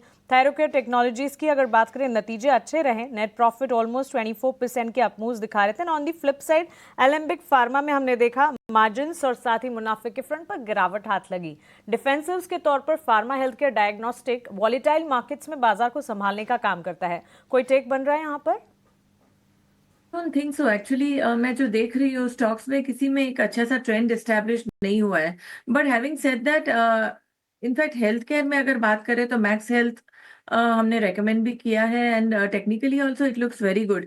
सो एक मैक्स हेल्थ मुझे ठीक लग रहा है, और अपोलो हॉस्पिटल्स ये लेवल पे आई थिंक एक अट्रैक्टिव लेवल है बाय करने के लिए। हेल्थ केयर एंड साथ ही अपोलो हॉस्पिटल पर नजर होनी चाहिए।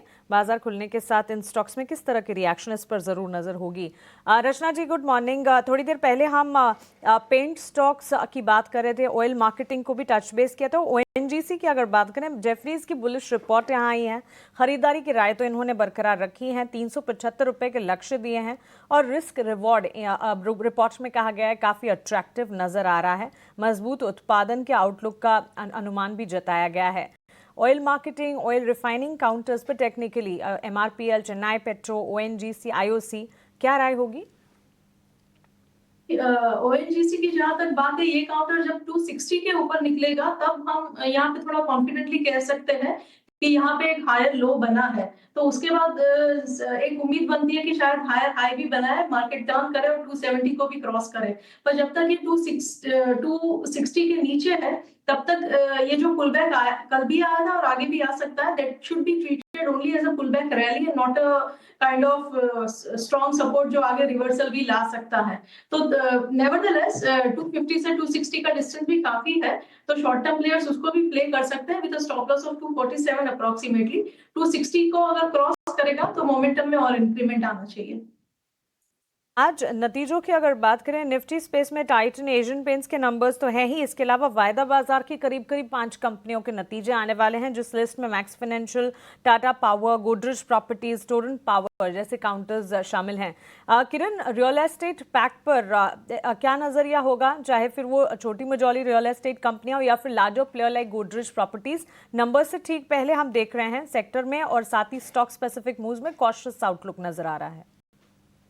सो डेफिनेटली लार्ज प्लेयर के ऊपर ही हमारा नजर रहेगा, क्योंकि जिस तरह का ओवरऑल करेक्शन हमने मार्केट के अंदर देखा था, large companies are holding their support very well. तो DLF के ऊपर खास हमारा ध्यान रहेगा। स्टॉक अपनी 20 मूविंग एवरेज के ऊपर ट्रेड कर रहा है। एक मेजर सपोर्ट हम देख रहे हैं कि 750 के आसपास तक का स्टॉक प्राइसली वो सपोर्ट के नीचे गया, लेकिन एक बुलिश डाइवर्जेंस बना के मोमेंटम इंडिकेटर पे वापस अपने रेजिस्टेंस के ऊपर प्लेस है। तो कहीं ना कहीं स्टॉक का जो चार्ट है डेली प्राइस वो looks very much promising at current market price. तो 748 750 के आसपास की क्लोजिंग है, हम लॉन्ग करके जाएंगे। एक स्ट्रिक्ट स्टॉप लॉस 720 तक का मेंटेन कीजिए, और जिस तरह के चार्ट पैटर्न में 800 तक के यहाँ पे टारगेट आप देख सकते हैं, तो डेफिनेटली डीएलएफ लॉन्ग करके जा सकते हैं। ठीक है, डन। कुछ और स्टॉक्स पे जरा पता कर लेते हैं यहाँ पे मार्केट का मोमेंटम भी ठीक है या फिर कुछ ब्रेकआउट्स हैं, अच्छा मूवमेंट आ सकता है उस पर्टिकुलर शेयर्स में, वो जरा चेक कराते हैं। Hindustan aeronauticals, ma'am Vishali ma'am एक बार जरा चेक करना, नियर बाय कहीं सपोर्ट है क्या? बहुत टूटा है लेकिन शेयर अच्छा है। Yes of course. सो हमने देखा कल ही, एक्चुअली आई थिंक ये लेवल्स काफी ओवरसोल्ड हो चुके हैं, बट आई थिंक अगर मार्केट में करेक्टिव मूव और भी आता है तो 3200 का एक सपोर्ट बन रहा है। तो आई थिंक यहाँ फ्रॉम हियर ऑन थोड़ा थोड़ा अक्यूमुलेट करना चाहिए। आप बजाज फाइनेंस का एक बड़ा ब्रेकआउट देख रहे हैं, आपको लगता है बजाज फाइनेंस और चलेगा? सो बजाज फाइनेंस एक बहुत ही स्ट्रेंथ दिख रहा है, I mean of all the stocks एक अच्छा सा ये मोमेंटम सस्टेन हो रहा है, और देख रहे हैं दैट यस ब्रेकआउट भी आ चुका है। वीकली चार्ट पे भी हम देखें तो ब्रेकआउट आ चुका है। सो हमने ऑलरेडी ये रेकमेंड भी किया है as a disclaimer, and trading stop loss के साथ हम 86 8800 का टारगेट्स देख रहे हैं। विशाली मैम, जोमेटो का अब बॉटम तो बन चुका है, आप शायद देखेंगे, और एक डाउनवर्ड स्लोपिंग से ब्रेकआउट की तरफ बढ़ रहा है जोमेटो, जिनसे पहली बार मौका छूटा है दूसरी बार प्लस कर लें। आई वुड से जोमेटो में थोड़े रिट्रेसमेंट की थोड़ी राह देखिए। आई थिंक अराउंड 230 लेवल्स के आसपास आता है तो कंसिडर किया जा सकता है, बिकॉज ये स्टॉक 200 आई थिंक 200 लेवल से सीधा 200 240 की तरफ गया है। तो थोड़ा रिट्रेस हुए तो I think it would be better placed. ठीक है, आप जरा रचना मैम से 2-4 सवाल है। रचना मैम, पहले जरा आप चेक करना अल्ट्राटेक सीमेंट या श्री सीमेंट, दोनों में से कोई भी चेक कर लो, आपको इनमें कहीं कोई क्रैक वगैरह तो नहीं दिख रहे हैं? जी, अल्ट्राटेक सीमेंट की अगर बात करें, यहाँ पे 11,200 के करीब प्राइस है, और यहाँ पे क्रैक अगर आएगा तो आएगा अगर ये 11,000 के नीचे, रादर 10,950 के नीचे अगर जाता है। जब तक ये 10,950 को होल्ड करेगा तब तक गुड अमाउंट ऑफ चांसेस की 200 पीरियड एवरेज जिसके आजू बाजू वो घूम रहा है थोड़े दिनों से, उसको सपोर्ट के तौर पे ले लेगा और यहाँ से 11,750 की तरफ जाने के लिए रेडी रहेगा। श्री सीमेंट की जहां तक बात है तो उसमें प्राइस एक्शन के हिसाब से what one can say is कि यहाँ पे ऑलरेडी 200 पीरियड का सपोर्ट लेके ये ऊपर निकला हुआ है, तो स्ट्रॉन्ग प्लेसिंग है प्राइस की, और जब तक 26,700 के ऊपर बना रहेगा ये काउंटर तब तक ये स्ट्रॉन्ग ही रहेगा। वो अपर साइड पे 28 को क्रॉस करके 28,500 की तरफ जा सकता है। रचना मैम, अभी आपके पास में आ रहा हूँ, इस बीच रुपये की ओपनिंग हुई है और वो करीब करीब 15 पैसे मजबूत ओपन हुआ है। कल आपको ध्यान है रुपया का जब ओपन हुआ था तो करीब 45 पैसे की कमज़ोरी और बाद में वो 55 पैसे तक चला गया था, लेकिन 9 बजते ही रुपये की ओपनिंग होती है और ये पहला इंडिकेशन है जो आपको इंटरेस्टिंग बता रहा है। ये अच्छा साइन है कि 15 पैसे मजबूत है, लेकिन थोड़ी सी वॉलेटिलिटी रुपये के अंदर भी बड़ी है। देखिए रुपये को आप इग्नोर नहीं करेंगे, बिल्कुल भी नहीं करेंगे। हम तो खैर 85 पे भी बता रहे थे कि गुपचुप तरीके से मार्केट को डैमेज कर सकता है, और किया भी उसने। और अभी भी कल का अगर आप मेरे से पूरा सेशन देखेंगे रिकवरी का, तो मैं बोलूँगा अगर रुपया कल ठीक रहता ना तो आप कल ही कल में हरे निशान में रहते, आपको गिफ्ट निफ्टी की ज़रूरत नहीं पड़ती इतनी। लेकिन आज गिफ्ट निफ्टी ठीक है, थोड़ा रुपया भी स्ट्रॉन्ग खुला है, तो मैं उम्मीद करता हूँ कि आपके थोड़ा फ़ायदे का सौदा बन जाएगा। शरद हमारे साथ नवरत्न के लिए जुड़ रहे हैं, लेकिन उससे पहले एक शेयर और पता करना मेरे को रचना मैम से, वो काफ़ी सारे लोगों की लिस्ट में होगा। उस शेयर का नाम है टाटा मोटर्स, क्योंकि जब पहली बार टाटा मोटर्स चला था ना तो सबको ऐसा लग रहा था उसने क्यों नहीं खरीदा। अब टाटा मोटर्स 1000 पे दिखाने के बाद वापस से 700 रुपये पे खड़ा हुआ है। एथिकली देखा जाए तो 30% ऑफ है। नंबर्स भी अच्छे नहीं आए थे, शेयर डूबा भी हुआ है। विशाली मैम, आपके रिकमेंडेशन, और रचना मैम सॉरी, आपको लगता है कि टाटा मोटर्स को अब समय आ गया या फिर थोड़ा और नीचे प्लस करेंगे तो ज़्यादा ठीक होगा? जी, इसकी प्राइस एक्शन तो यही दिखा रही है कि अनफॉर्चुनेटली ये थोड़ा और नीचे जा सकता है, और अब 685 के करीब है। जब ये काउंटर 600 के करीब आएगा तब यहाँ पे एक रिलायबल सपोर्ट बनेगा and not before that. But in any case अगर रेट कट आया तो ये सारे जो ऑटो नेम्स वगैरह है those being rate sensitive sector, तो एकदम से टर्न मार सकता है counter. But as of now 600 के आसपास स्ट्रॉन्ग सपोर्ट बनता है and not before that. Okay ठीक है, डन। तो 600 रुपये तक की भी एक बार अगर आप वेट करना चाहें करें, किश्तों में लगाना चाहें किश्तों में लगाएं, ज़्यादा पैसा भी शायद ना भी डालें तो काम चल सकता है। रचना मैम बहुत बहुत शुक्रिया, थैंक यू वेरी मच। आज आपने टाइम निकाला सुबह सुबह हमारे लिए और आपसे बातचीत करके अच्छा लगता है। बहुत बहुत शुक्रिया, थैंक यू वेरी मच, आज समय दिया आपने। मैं अपने साथ अपने सहयोगी शरद को वापस से जोड़ लेता हूँ ताकि वो आपको ये बताए कि नवरत्न शेयर कौन से हैं। शरद गुड मॉर्निंग, बताइए आज के नवरत्न शेयर। Good morning Dimpy. सबसे पहले जो है मारुति सुजुकी पे नज़र रखिएगा। यहाँ पे जो है ब्रोकिंग हाउस की रिपोर्ट्स भी आ रही है कि जो उनकी made in India product Jimny है उसको पूरी तरह वो सेल आउट हो चुकी है। जापान में 4 दिन के लॉन्च में जनवरी 30 से जो है इनकी बुकिंग्स की जो मॉडल बुकिंग्स है वो 50,000 यूनिट से ज़्यादा हो गई है। और जो सुजुकी है उन्होंने टेम्पररी ऑर्डर्स को भी सस्पेंड कर दिया है। ग्लैंड फार्मा हमारा दूसरा स्टॉक रहेगा। कमज़ोर नतीजे आए और उनकी जो इंपॉर्टेंट मैनेजमेंट कमेंट्री है, उन्होंने कहा कि जो सेनेक्सी की जो एक्विजिशन हुई है वो ब्रेक इवन आने में 1 साल और लग जाएगा। तो ये बहुत एडवर्स कमेंट्री मैनेजमेंट से देखने मिली है। हालांकि उनके कोर बिजनेस में भी रेवेन्यू ग्रोथ वीक आया है पर मार्जिन्स ठीक थी, लेकिन ओवरऑल कमज़ोर नतीजे और कमज़ोर गाइडेंस आए हैं। टाटा केमिकल्स हमारा तीसरा स्टॉक रहेगा। तीसरे तिमाही कमज़ोर नतीजे आए हैं, लोअर सोडा ऐश प्राइसेस भी देखने मिले और कंपनी ने कहा कि higher fixed cost US markets में देखने मिले हैं। डिमांड देखें इंटरनेशनली तो यूएस और मिडिल ईस्ट मार्केट्स ख़राब है, तो कमेंट्री भी बहुत ख़राब देखने मिली टाटा केमिकल्स की। पावर ग्रिड की बात करें तो चौथे तिमाही के तीसरे तिमाही के नतीजे जो है कमज़ोर देखने मिले हैं। जो ट्रांसमिशन सेगमेंट है वहाँ पे म्यूटेड ग्रोथ आया है और डेफर्ड कॉस्ट के कारण भी देखें तो करंट क्वार्टर में जो है इम्पैक्ट पैट में देखने मिला है। प्राज इंडस्ट्रीज़ के लिए बड़ा पॉजिटिव न्यूज़ फ्लो है। आशीष गायकवाड़ जी अपॉइंट हुए हैं एज एन एमडी और वो एक्स एमडी थे हनीवेल ऑटोमेशन के पिछले 7 साल को लेकर, तो इम्पोर्टेंट मैनेजमेंट ट्रांजिशन जो है यहाँ देखने मिला है। हमारा अगला स्टॉक जो रहने वाला वो है आपका Asian Paints, OMC stocks, aviation stocks, इन सब पे नज़र रखिएगा। कच्चे तेल की दाम जो है $75 to $76 के प्रति बैरल आ चुकी है और याद रखिए अपने 1 मंथ लो लेवल्स पे। ओपेक ने भी कहा है कि जो ग्रेजुअल आउटपुट इंक्रीज़ है वो फिर भी करेंगे डिस्पाइट जो ट्रंप के जो प्रेशर आ रही है वहाँ से लेके। तो ऑफकोर्स थोड़ी सी स्टेबिलिटी और नरमी जो है ब्रेंट क्रूड में देखने मिला और क्रूड के जो डेरिवेटिव स्टॉक्स होते हैं उन पे ये पॉजिटिव असर होता है, तो इसलिए इन स्टॉक्स पे नज़र रखिएगा। टीटागढ़ रेल पे बात करें तो शिप बिल्डिंग, मैरीटाइम सिस्टम्स और सिग्नलिंग सेफ्टी सिस्टम्स में बिजनेस में वो जा रहे हैं। हाल ही में बजट में भी अनाउंसमेंट्स जो है शिपिंग और मैरीटाइम सेक्टर की हुई थी। आरती इंडस्ट्रीज़ की बात करें तो नुवामा की बड़ी डाउनग्रेड आई है, रिड्यूस कर दिया है। पहले ये बाई था, टारगेट प्राइस 396 का है और ग्रॉस मार्जिन वहाँ पे वीकनेस देखने मिली है। और आखिर में हमारा बिग बोल्ड ब्रोकरेज, यहाँ पे बंधन बैंक को लेंगे। यहाँ पे जेपी मॉर्गन की बड़ी डाउनग्रेड आई है, न्यूट्रल कर दिया। पहले ओवरवेट था, टारगेट प्राइस भी घटाया 250 से 155 पे। और एमएफआई स्ट्रेस यहाँ पे दिख रही है क्रेडिट कॉस्ट इंक्रीज में और अर्निंग्स एस्टिमेट्स यहाँ पे देखें तो डिक्रीज हुई है 10 से लेकर 12% का हाई प्रोविजंस को ले। शुक्रिया शरद। तो ये 9 के 9 शेयर आप फोकस में जरूर रखिएगा और इनमें एक्शन देखने को आज मिलेगा भी। प्री ओपन के लेवल्स ऑलमोस्ट अब सेटल हो गए हैं। निफ्टी की जो शुरुआत होगी वो करीब 150 अंक ऊपर होगी, तो जो गिफ्ट निफ्टी संकेत दे रहा था उससे कहीं ज़्यादा मजबूत ओपनिंग के संकेत बाजार से मिल रहे हैं। अब इतनी ऊपर खुलने के बाद आपके पास कितने चांसेस होंगे ये देखने वाली चीज़ होगी। निफ्टी बैंक करीब 325 अंक ऊपर सेटल हुआ है और आज करीब 46 शेयर मजबूती के साथ खुलने के संकेत दे रहे हैं। पावर ग्रिड के नतीजे कमजोर आए थे, मार्जिन पर भी हिट आया था, लेकिन शेयर में सिर्फ 1% की गिरावट फिलहाल प्री ओपन में दिख रही है। 2 एक्सपर्ट हमारे तैयार हैं, संतोष मीणा हमारे साथ हैं और किरण जानी हमारे साथ हैं। संतोष जी गुड मॉर्निंग, आपके शेयर से शुरुआत कर लेते हैं। बताइए आज आपके रिकमेंडेशन क्या है और कहाँ पर बुलिश हैं आप? यस अभिषेक, गुड मॉर्निंग। सो मार्केट में गैप अप ओपनिंग हो रहा है और मैंने जो स्टॉक चूज किया था उसमें से एक डिविज लैब था, हालांकि वो ऑलरेडी 2-2.5% ऊपर हो रहा है। सो मैं अपने लेवल रिवाइज करना चाहूंगा, बट मेरा व्यू है कि इसमें और तेजी बन सकती है। इसके पीछे का रीजन ये है कि नतीजों के पहले इस स्टॉक में गिरावट आई थी और स्टॉक में कई शॉर्ट्स पोजीशंस बनी थी। नतीजे काफी शानदार आए और टेक्निकल स्ट्रक्चर जो इसका बेरिश था वो फेल हुआ है। तो कोई भी पैटर्न फेल होता है तो उसमें और बड़ी तेजी आती है, स्टॉक अपने हाई की तरफ जाने के लिए तैयार है। तो मैं टारगेट थोड़ा सा रिवाइज करना चाहूंगा। मैंने जो शेयर किए थे प्री ओपनिंग के पहले, तो मेरा अब फ्रेश टारगेट रहेगा 6400 का और स्टॉप लॉस रहेगा मेरा 5900 का।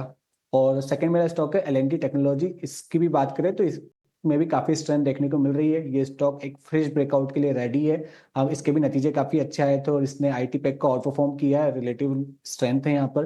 तो 5.25 का मेरा टारगेट रहेगा, 5450 का स्टॉप लॉस रहेगा। ठीक है, 5125 का टारगेट, 5054 का स्टॉप लॉस इसमें आपको लगा के चलना है। एल&टी टेक्नोलॉजीज को लेकर ये व्यू, और इसके अलावा आपके लिए जो दूसरा जो शेयर होगा डीवीज लैब्स का होगा 6400 रुपए के टारगेट के लिए 5900 रुपए के स्टॉप लॉस के साथ। संतोष जी, लगे हाँ जरा आपने एल&टी टेक पर व्यू दिया ना, तो एल&टी पर भी व्यू दीजिए, क्योंकि ये शेयर अपने अब 52 वीक हाई से ऑलमोस्ट 15-17% नीचे आकर कारोबार कर रहा है, और कल भी हमने देखा कि कैपिटल गुड्स वाले शेयरों में बिकवाली हावी रही।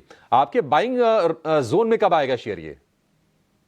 यस, एल&टी अपने बाइंग जोन में ही है, बट मुझे लगता है कि अभी कैपिटल गुड स्पेस थोड़ा सा अंडर परफॉर्म करेगा। यहाँ से अब गिरावट तो नहीं बची है। एल&टी में सपोर्ट जोन बहुत ही स्ट्रांग है 3250 के आसपास, लेकिन यहाँ से एक रिकवरी आ सकती है, तो 3500 3600 तक की एक अपसाइड देखने को मिल सकती है, बट कोई बहुत बड़ी तेजी देखने को नहीं मिलेगी। और एक करेक्शन करना चाहूंगा, एल&टी टेक्नोलॉजी में मैं थोड़ा सा टारगेट गलत बता दिया था, उसको करेक्ट करना चाहूंगा। वो टारगेट रहेगा 5725 का। चलिए, मजबूत शुरुआत के संकेत तो बाजार दे ही रहा है। निफ्टी 23,500 के पार खुलने की तैयारी में, सेंसेक्स में 300 पॉइंट्स के अपमूव्स नजर आ सकते हैं, और मिड कैप में भी ऑलमोस्ट 400 पॉइंट्स की तेजी के साथ खुलने की पूरी तैयारी। पैरादीप फॉस्फेट और एनएलसी इंडिया दोनों ही हमारे नवरत्न शेयर्स की लिस्ट में भी शामिल थे, खबरों वाले शेयर्स की लिस्ट में भी। अच्छे नतीजों के दम पर संतोष, गुड मॉर्निंग, ये स्टॉक्स फोकस में रहेंगे। पैरादीप में रेवेन्यू में ऑलमोस्ट 58% का राइज सालाना आधार पर, और इसी तरह की तस्वीर एनएलसी इंडिया में भी, जहां पर मजबूत नतीजे देखने को मिले हैं। स्टॉक स्पेसिफिक कोई राय बन रही है यहाँ पर? ये पैरादीप की बात करें तो ये स्टॉक ऑलरेडी काफी अच्छा आउट परफॉर्म कर रहा था, और मुझे लगता है आउट परफॉर्मेंस जारी रहेगा। अभी पिछले कुछ दिनों से थोड़ा सा साइडवेज हो गया है, बट ऊपर में इसका जो रेजिस्टेंस है 127 128 के आसपास, तो वो लेवल वापस से देखने को मिल सकते हैं। जब भी ये 128 का लेवल निकाल के सस्टेन करेगा, इसमें और तेजी बनेगी स्टॉक में। फिर नेक्स्ट टारगेट 151 का रहेगा। ऑन द डाउन साइड यहाँ पर 111 रुपए का एक अच्छा सपोर्ट है। एनएलसी इंडिया की बात करें तो ये तो थोड़ा सा डाउन ट्रेंड में है, आज नतीजों के बाद ऊपर खुल रहा है, बट ऊपर सारे इसको कई सारे एवरेजेस के रेजिस्टेंस आएंगे। पहला 240 पे रेजिस्टेंस आएगा, जो इसका 50 डे मूविंग एवरेज है, और जो मेजर रेजिस्टेंस आएगा 200 डे मूविंग एवरेज पे, वो करीबन 250 रुपए के आसपास है। तो ये रेजिस्टेंस फेस करने पड़ सकते हैं, तो अभी थोड़ी अपसाइड जरूर है, लेकिन ऊपर मैं सलाह दूंगा कि यहाँ पे थोड़ी सी प्रॉफिट बुकिंग भी करते चले। ओके, किरण जी, टीटागढ़ रेल पर क्विक व्यू जरूर बताइएगा। कंपनी ने 2 नए बिजनेस वर्टिकल्स में एंट्री की है, इंक्लूडिंग शिप बिल्डिंग, जिसके चलते आज फोकस में रहेगा। प्री ओपन में ऑलमोस्ट 2% की मजबूती के साथ खुलने की तैयारी में। सो टीटागढ़ रेटिंग की अगर हम बात करें तो स्टॉक एक लोअर लो पे ट्रेड कर रहा है फॉलिंग चैनल के अंदर, लेकिन जो कैंडलस्टिक पैटर्न बनी है वो हैमर कैंडलस्टिक पैटर्न है। तो कल के हाई के ऊपर अगर स्टॉक सस्टेन होता है विच इज 941, तो मैं बाई करने की सलाह दूंगा, तो कंडीशनल बाई रहेगा 941 के ऊपर आप बाई कर सकते हैं। 941 के ऊपर अगर स्टॉक सस्टेन होता है तो 1010 1020 तक के लेवल्स आप देख सकते हो। तो 941 के ऊपर बाई कीजिए 920 के स्टॉप लॉस के साथ। ठीक है, तो मार्केट्स आज कर रहा है ओपन। गैप अप होने से बेनिफिट ये हो रहा है कि आप रेजिस्टेंस पे खोल रहे हैं मार्केट को। कल गैप डाउन था तो सपोर्ट पे खोला, तो कल मार्केट ने एक प्रूव करके दिखाया कि आपने गैप डाउन किया तो सपोर्ट बचा। आज गैप अप हो रहा है तो रेजिस्टेंस से, तो मैं उम्मीद करता हूँ रेजिस्टेंस ब्रेक होगा, लेकिन बाजार खुलने के बाद ही आप इसको देखना। फिलहाल 23,500 550 से रेजिस्टेंस शुरू होगा, जहाँ पर आप लैंड कर रहे हो। आज 328 पॉइंट के साथ बैंक निफ्टी है, 49,500 के गैप के साथ ये खोल रहा है। यहाँ पर थोड़ी स्क्वीजिंग हो सकती है, शॉर्ट कवरिंग हो सकती है। द रीज़न इज बिंग सामने इवेंट है जो कि बैंक निफ्टी को थोड़ा इम्पैक्ट डालता है। और एक और चीज़, हम सीरीज़ की जब शुरुआत हो रहे तो निफ्टी के अंदर तो वीकलीज बची है, बट बैंक निफ्टी इसके अंदर नहीं है, तो थोड़ी बहुत कवरिंग आ सकती है। प्रीमियम हाई है क्योंकि अभी नई नई सीरीज़ शुरू हुई है। ठीक, तो बैंक निफ्टी इंपॉर्टेंट है। दूसरा, HDFC बैंक करीब 0.5% आज गैप के साथ खुल रहा है। रिलायंस तो चलो फ्लैट है। इसके साथ साथ में अगर आप कुछ बड़े शेयर्स, या फिर मैं बोलूँगा कि ऐसे शेयर्स जो आज गैप के साथ ओपन कर रहे हैं, तो ज़रा वो भी आपको बता देता हूँ। श्रीराम फाइनेंस है करीब 1.5% ऊपर, 3-4 दिन से बैक टू बैक चल रहा है। M&M, विप्रो, अडानी पोर्ट्स और इन्फोसिस, इन सब के पास 1-1% तक की बढ़त है। आज शुरुआत में देखेंगे तो आपको थोड़ा IT और थोड़ा बैंक और फाइनेंशियल्स का कॉम्बिनेशन दिख रहा है। ये जब एग्रेशन होता है मार्केट्स में तभी दोनों का आता है, यानी कि IT भी दिख रहा है, जैसे कि इन्फोसिस मैंने बताया, विप्रो आपको बताया, और इसके अलावा फाइनेंस के कुछ एक शेयर, श्रीराम फाइनेंस है, HDFC बैंक है, तो ये सब अच्छा दिख रहा है।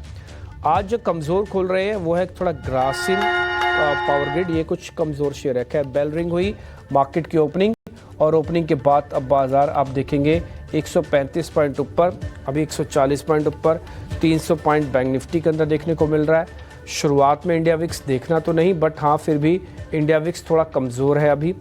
HDFC बैंक अब 4 रुपये ही ऊपर रह गया। रिलायंस के अंदर सिर्फ 1 रुपये की बढ़त रह गई है। तो पहला 10 मिनट थोड़ा समय दीजिए मार्केट को, देखते हैं क्या होता है, और उसके बाद फिर कुछ ट्रेड वगैरह अगर कुछ समझ में आएगा तो फिर वो भी देखेंगे। फिलहाल तो थोड़ा आराम से अभी ट्रेड करने की ज़रूरत है मार्केट के अंदर। चलिए अब कुछ और चीज़ें भी ज़रा नोटिस आपको मैं करा देता हूँ। मैं पहले बढ़ने वाले शेयर्स ज़रा चेक कराता हूँ आपको मैं, और 200 शेयरों की कैटेगरी में से उसमें आप देखेंगे NLC इंडिया 8% ऊपर है। अच्छा पहले आप ये कर बड़े शेयर्स दिखाओ, रिलायंस दिखा दो, HDFC बैंक दिखाओ, TCS दिखाओ, इन्फोसिस दिखाओ, HUL दिखाओ, L&T दिखाओ। तो ये 6 शेयरों की वेटेज है करीब 40% की, आप इसको चेक कर लेना, आपको थोड़ा आइडिया लग जाएगा। HUL थोड़ा कमज़ोर है, नहीं तो ज़्यादातर शेयर आपको हरे निशान में दिखेंगे। इसका मतलब मार्केट का बेस तो ठीक है। दूसरा 1500 शेयर एडवांस डिक्लाइन के अंदर ये बता रहा है कि स्मॉल कैप और मिड कैप का इंडेक्स भी आज पार्टिसिपेट कर रहे हैं। कल दोनों कमज़ोर बंद हुए थे, IT और कल फार्मा तेज़ था, आज IT फिर से तेज़ है। It's a good sign. और एक और चीज़, अब बड़े वैसे शेयर्स दिखाना जो मैं आपसे बोलता जाऊँ। NLC इंडिया 8% ऊपर। इसके अलावा डिविस लैब कल नंबर्स आने के बाद बढ़िया क्लोजिंग देखे गया था, आज ओपनिंग अच्छी है। REC PFC बहुत ज़ोर से पिटे हैं, आज PFC ने हरा निशान दिखाया, it's a good sign again. ठीक, इसके अलावा अगर आप कुछ और शेयर्स चेक करना चाहें जहाँ पर स्ट्रेंथ है, उसमें मदरसन सुमी 7% ऊपर, सोना कॉमस्टार 6% ऊपर, कैस्ट्रॉल इंडिया, ये सब ऑटो से जुड़े हुए हैं, 6% ऊपर, भारत फोर्ज 4% ऊपर। तो ये कुछ एक वैसे शेयर्स है जहाँ पर आज मोमेंटम तेज़ है। UPL भी अपनी बढ़त को बढ़ाने में कामयाब है आज, और ये 2% ऊपर आने के बाद अभी आधा % ऊपर है, लेकिन इसने साल का नया हाई भी टेस्ट कर दिया। UPL सोचो साल का नया हाई टेस्ट कर रहा है। पिछले 4-5 दिन में इतना तेज़ मोमेंटम आया कि अपने साल के हाई पे ही आ गया। हालांकि इसका पूरा साल चला नहीं था, वो एक अलग बात है। अब आ जाते हैं जरा कुछ एक और शेयर्स पे जो बड़े शेयर्स हैं, पहले उस पर आता हूँ। हिंडाल को भी एक बार जरा दिखाना, 2% ऊपर है। टैरिफ में रिलीफ लाओगे, मेटल ऊपर चलाओगे। कल मेटल सारे इसलिए टूट रहे थे, आज मेटल्स में कुछ नया नहीं हुआ, थोड़ा सा रुपया स्ट्रांग हुआ है और थोड़ा सा टैरिफ वाली बात ठीक हुई है। तो आप देखो ज़्यादातर मेटल के स्टॉक्स आपको ऊपर दिखेंगे।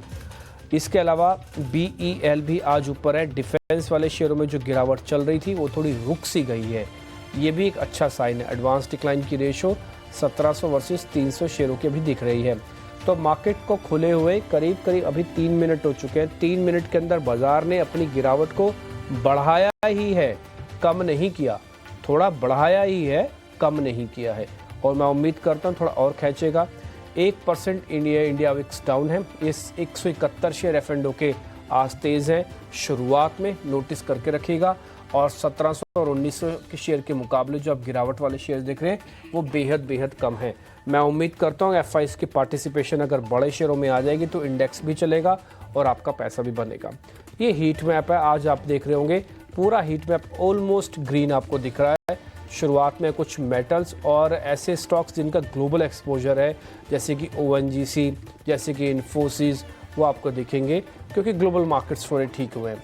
PNB, बैंक ऑफ बड़ौदा, बंधन बैंक, इंडसइंड बैंक, ये कुछ एक और शेयर्स हैं बैंकिंग काउंटर्स में से जो स्ट्रेंथ पा रहे हैं। मेटल्स आज काफ़ी आपको हरा भरा दिखेगा क्योंकि कल की तेज़ पिटाई के बाद आज दिन अच्छा है, क्योंकि टैरिफ 2 जगहों पर उन्होंने होल्ड कर दिया, तो उसका बेनिफिट आपको यहाँ पे दिख रहा है। IT बैक टू बैक अच्छी सपोर्ट करता हुआ दिखा। कल तो रुपए का बेनिफिट था, आज भले ही रुपया मजबूत हुआ हो लेकिन IT ने अपनी स्ट्रेंथ को बनाए रखा है। FMCG थोड़ा प्रॉफिट बुकिंग कराएगा, बहुत हो गया, 2 दिन से चल रहे थे, 12 लाख को भुना रहे थे, मार्केट ने भुना दिया, इसलिए कंजम्पशन पे थोड़ा रुक के चलना। अब रियल एस्टेट सेलेक्टिव होने की ज़रूरत है, इनमें तो अच्छा ही अच्छा चल रहा है, इसमें तो अभी खास कहीं बुरा कुछ दिखा भी नहीं हमको। ठीक, तो ये रियल एस्टेट के कुछ एक शेयर्स आपकी स्क्रीन पर। ऑटो में भी सिलेक्शन आप अच्छा रखना, आज ऑटो एंसरीज का दिन अच्छा है, आप कोई भी चेक करो, Sona Comstar, Samvardhana Motherson, Bharat Forge, Tube Investments, ये जो है ना, ये सब जो एंसेलरीज वाली कंपनीज है ये सब बढ़िया चल रही हैं। इन सब में वैल्यू हंटिंग ज़रूर की जा सकती है। कुछ मिड कैप स्मॉल कैप के शेयर्स आपके स्क्रीन पर हैं। अब मेरे सहयोगी मार्केट के मेहमानों से जुड़ के आपके सामने कुछ ट्रेड रखेंगे।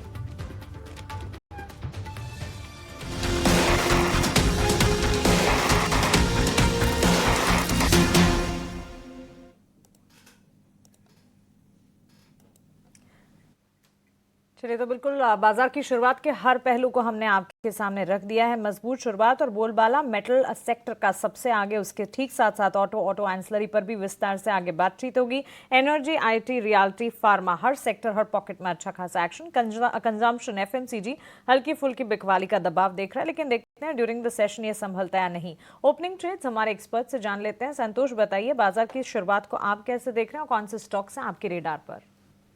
मेरे रेडार पे मेटल स्पेस ही रहेगा। उसके पीछे का रीजन भी है क्योंकि एक तो ऑर्बिटन स्पेस है, और आज आप देखो हांगकांग के मार्केट में एक बड़ी तेजी बनी हुई है और शाम को डॉलर इंडेक्स, यूएस बॉन्ड दोनों कूल ऑफ हुए हैं। तो आज एक शॉर्ट कवरिंग स्पेस हो सकती है, तो मेरा काउंटर हिंडाल्को ही रहेगा। यहाँ पर एक अच्छी बॉटम बनी है, डबल बॉटम फॉर्मेशन। स्टॉक अगर आज 20 डे मूविंग एवरेज के ऊपर सस्टेन कर जाता है तो एक शॉर्ट कवरिंग का मूव देखने को मिल सकता है। इमीडिएट टारगेट जो मुझे लग रहा है 610 रुपए के रहेंगे। आपको 584 का स्टॉप लॉस मेंटेन करना चाहिए। ओके, हिंडाल्को पर खरीदारी की राय, करीब 3% की तेजी। मेटल इंडेक्स में ही अगर आप देखेंगे टाटा स्टील, हिंदुस्तान कॉपर, हिंडाल्को, ये सारे स्टॉक्स हैं जो कि इस वक्त आउट परफॉर्म कर रहे हैं।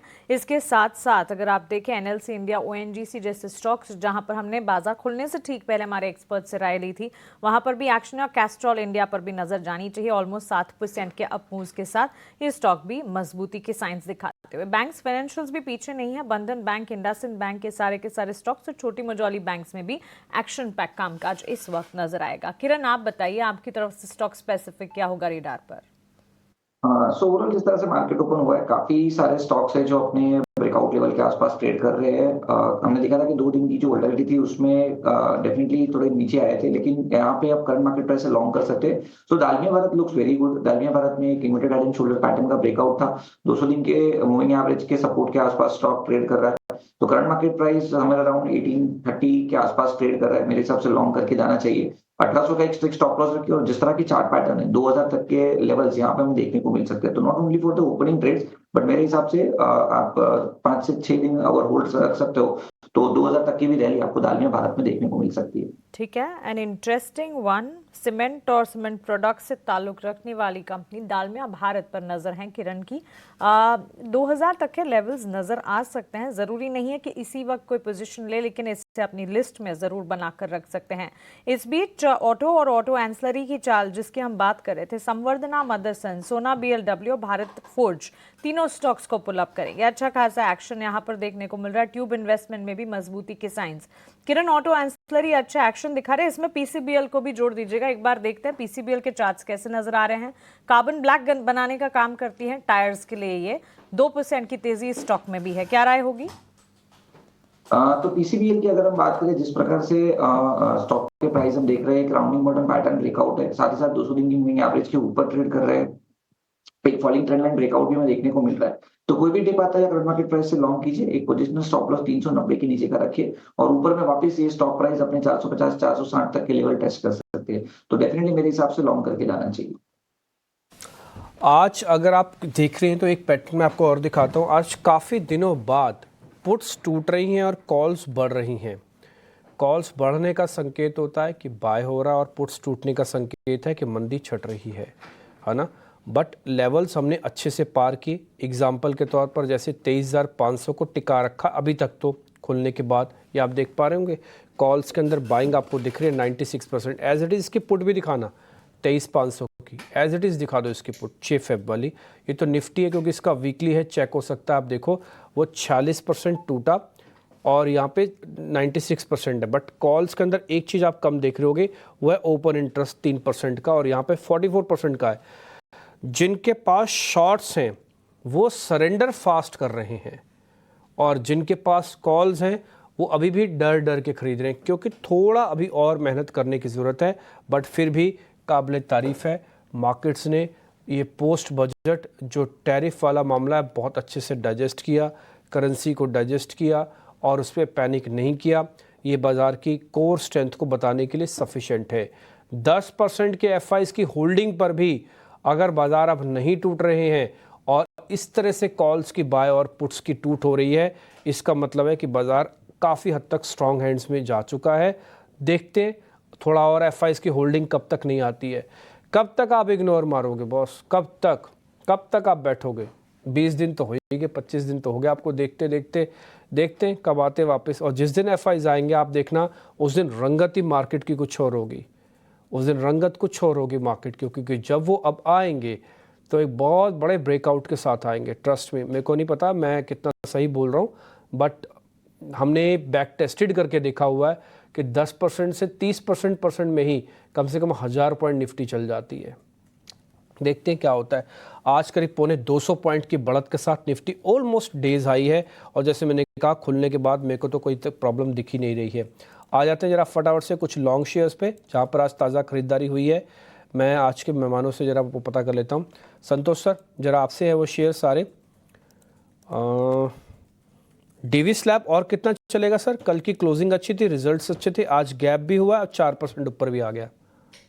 5 यस, आज का मेरा मॉर्निंग ट्रेड डिविज लैब ही था मुझे, और मेरा टारगेट जो आ रहा था 6250 के आसपास का था, तो वो एक थोड़ा रजिस्टेंस जरूर हो सकता है, बट जिस हिसाब से नंबर है और जिस हिसाब से शॉर्ट ट्रैप्ड है, मुझे लगता है स्टॉक में और पोटेंशियल है। स्टॉक धीरे धीरे आपको बहुत जल्दी 6500 के लेवल भी दिखा सकता है, तो बने रहिए। और अगर इंट्राडे के लिए लिया है तो आप 6250 के आसपास कुछ प्रॉफिट बुकिंग कर सकते हैं।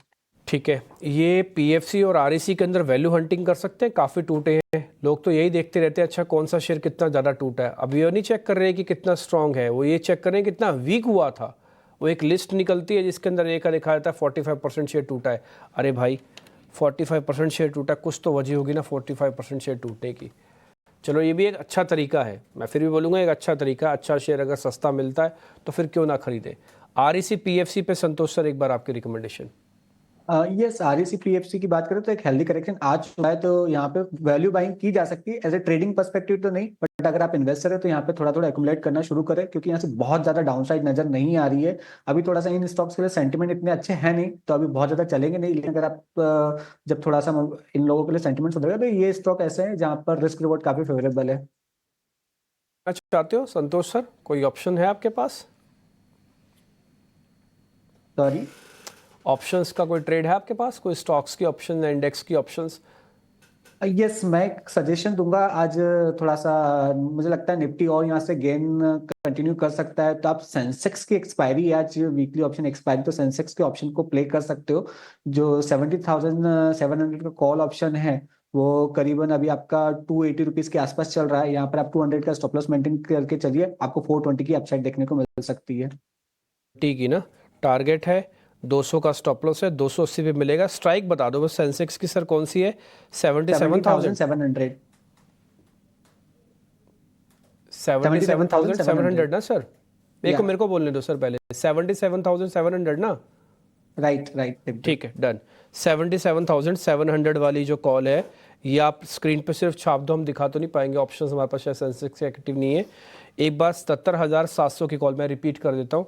77,700 की कॉल, डेरिवेटिव एक्सपायरी आज है उसकी, 280 पे पकड़नी है, 200 का एक स्टॉप लॉस है, 420 का टारगेट है। ऑप्शंस का ट्रेड इस तरीके सदाबहार मार्केट के अंदर लेने चाहिए, बुझे हुए मार्केट के अंदर नहीं लेने चाहिए।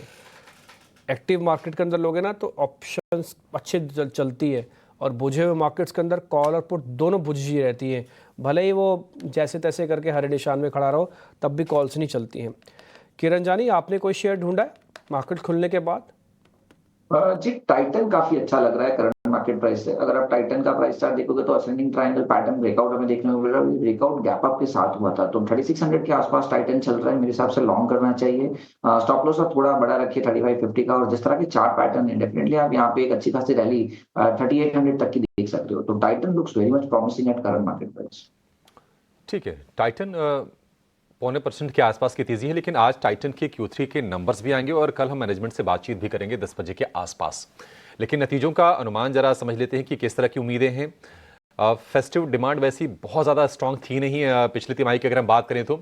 एक बार आंकड़े समझते हैं, स्नेही हमारे साथ हैं नतीजों का अनुमान लेकर। स्नेही, क्या उम्मीद करें टाइटन के नंबर से और फोकस कहाँ पर रहेगा?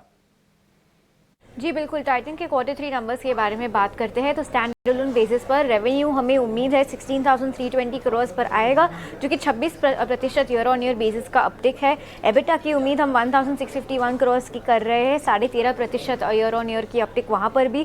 पैट की अगर बात करें तो बहुत ही कम, 2% की अपटिक हम एक्सपेक्ट कर सकते हैं 1,060 करोड़ पर।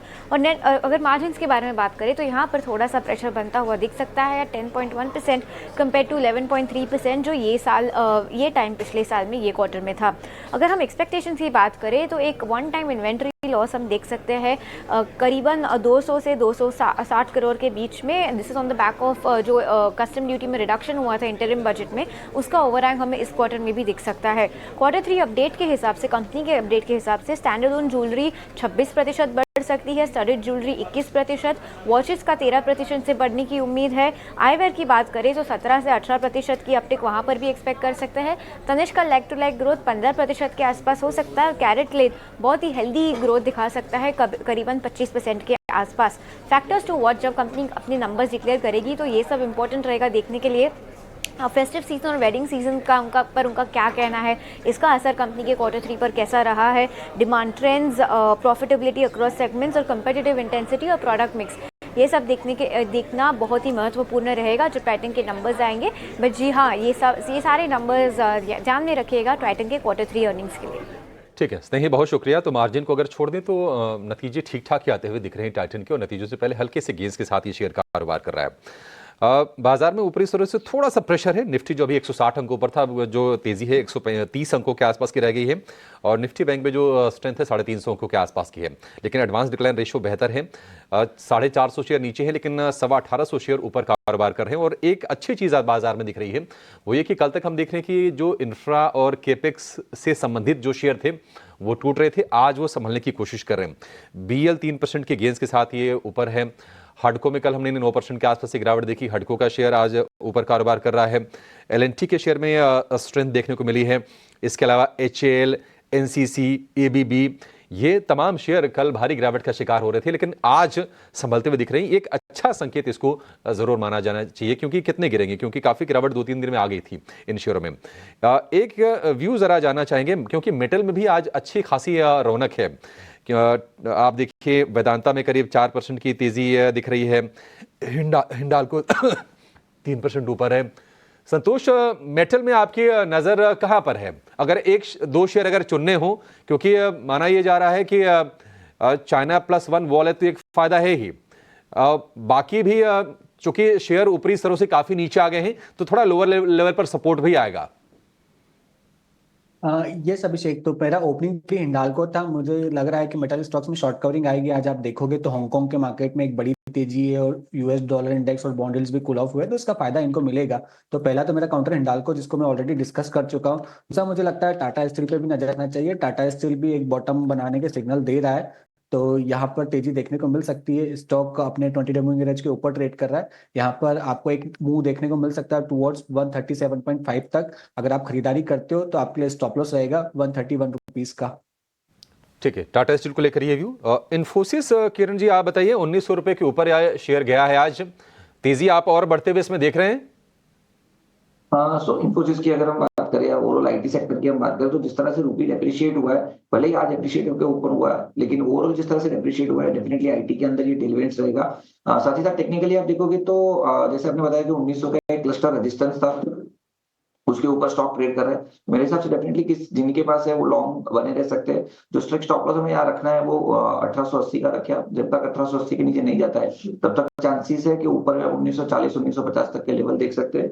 दूसरा IT के अंदर ही हमें विप्रो काफी अच्छा लग रहा है। कल एक फ्रेश ब्रेकआउट हमें देखने को मिला है, तो कोई भी टिप यहाँ 310 315 के बीच में विप्रो एक बार के लिए लॉन्ग करके जा सकते हैं। ठीक है, इन्फोसिस के साथ साथ विप्रो भी अच्छा लग रहा है। कल अच्छी स्ट्रेंथ थी, 3% के आसपास की तेजी हमने विप्रो में देखी और क्लोजिंग अच्छी करके गया था विप्रो का शेयर। आज कंजम्पशन वाले शेयरों की थोड़ी सी चमक फीकी पड़ रही है।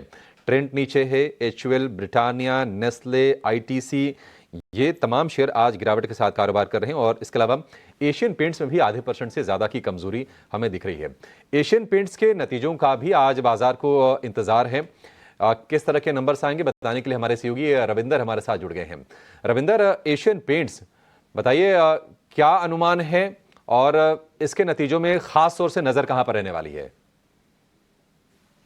एशियन पेंट जो है अपनी तीसरी तिमाही के रिजल्ट अनाउंस करने वाली है और स्ट्रीट जो है रेवेन्यू 8,903 करोड़ पर एक्सपेक्ट कर रहा है। अगर बात करें पैट की तो पैट में जो है 1144 करोड़ पर देखने को मिल सकता है, जो कि डाउन है 22% ईयर ऑन ईयर बेसिस पर, और मार्जिन भी जो है 18% के आसपास देखने को मिल सकता है। तो ओवरऑल एक वीक सेट ऑफ नंबर देखने को मिल सकता है एशियन पेंट का Q3 FY25 में।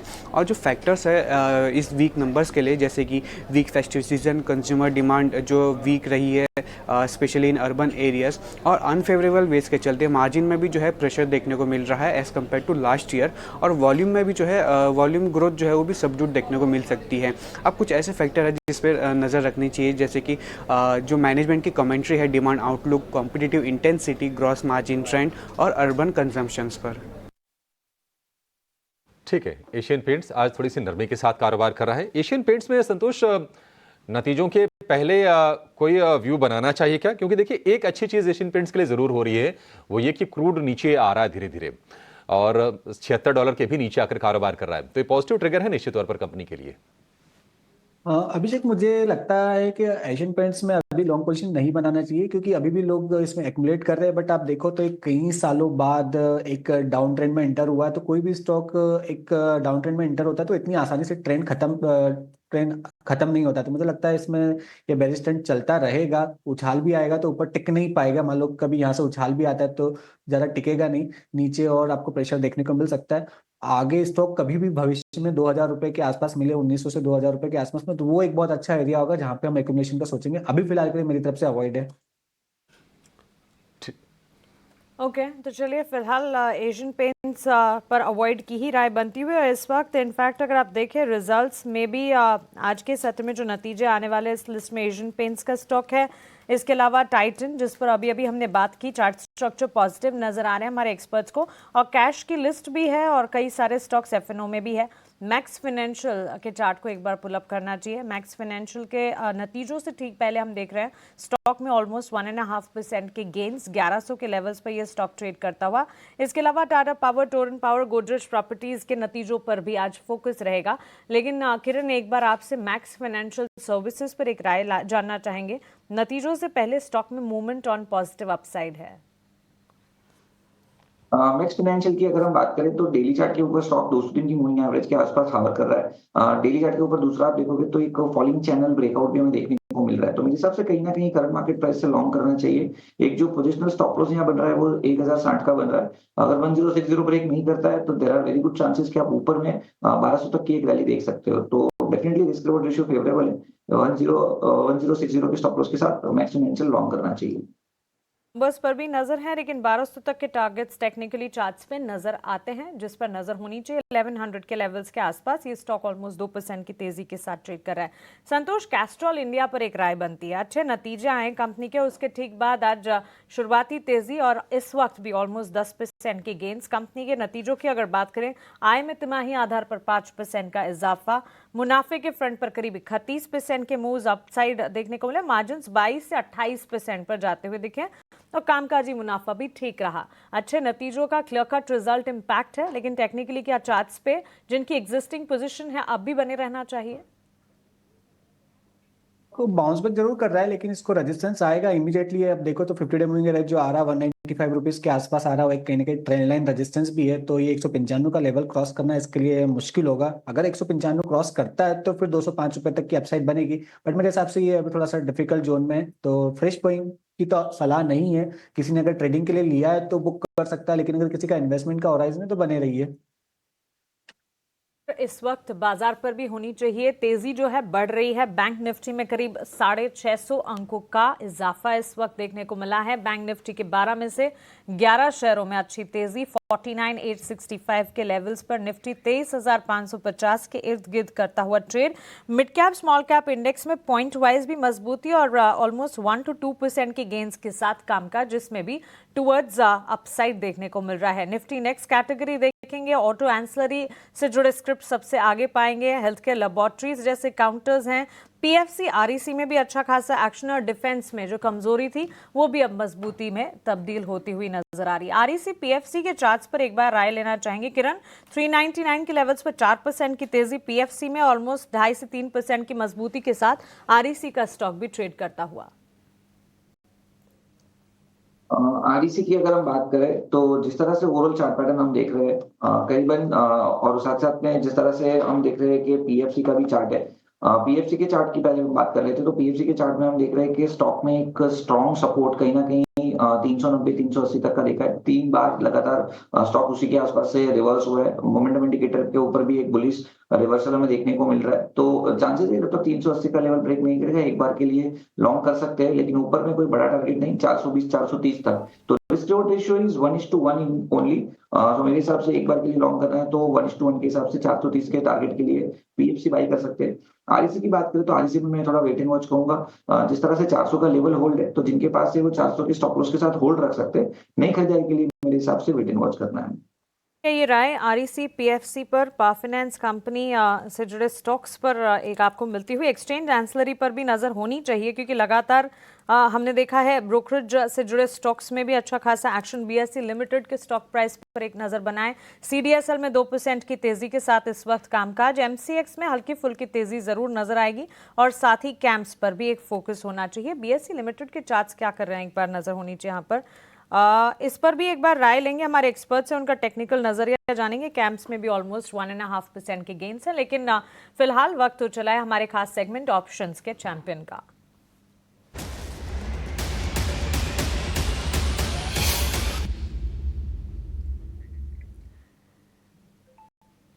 सेंटम ब्रोकिंग के नीलेश जैन हमारे साथ अपनी ऑप्शन की रणनीति लेकर। गुड मॉर्निंग नीलेश, बताइए।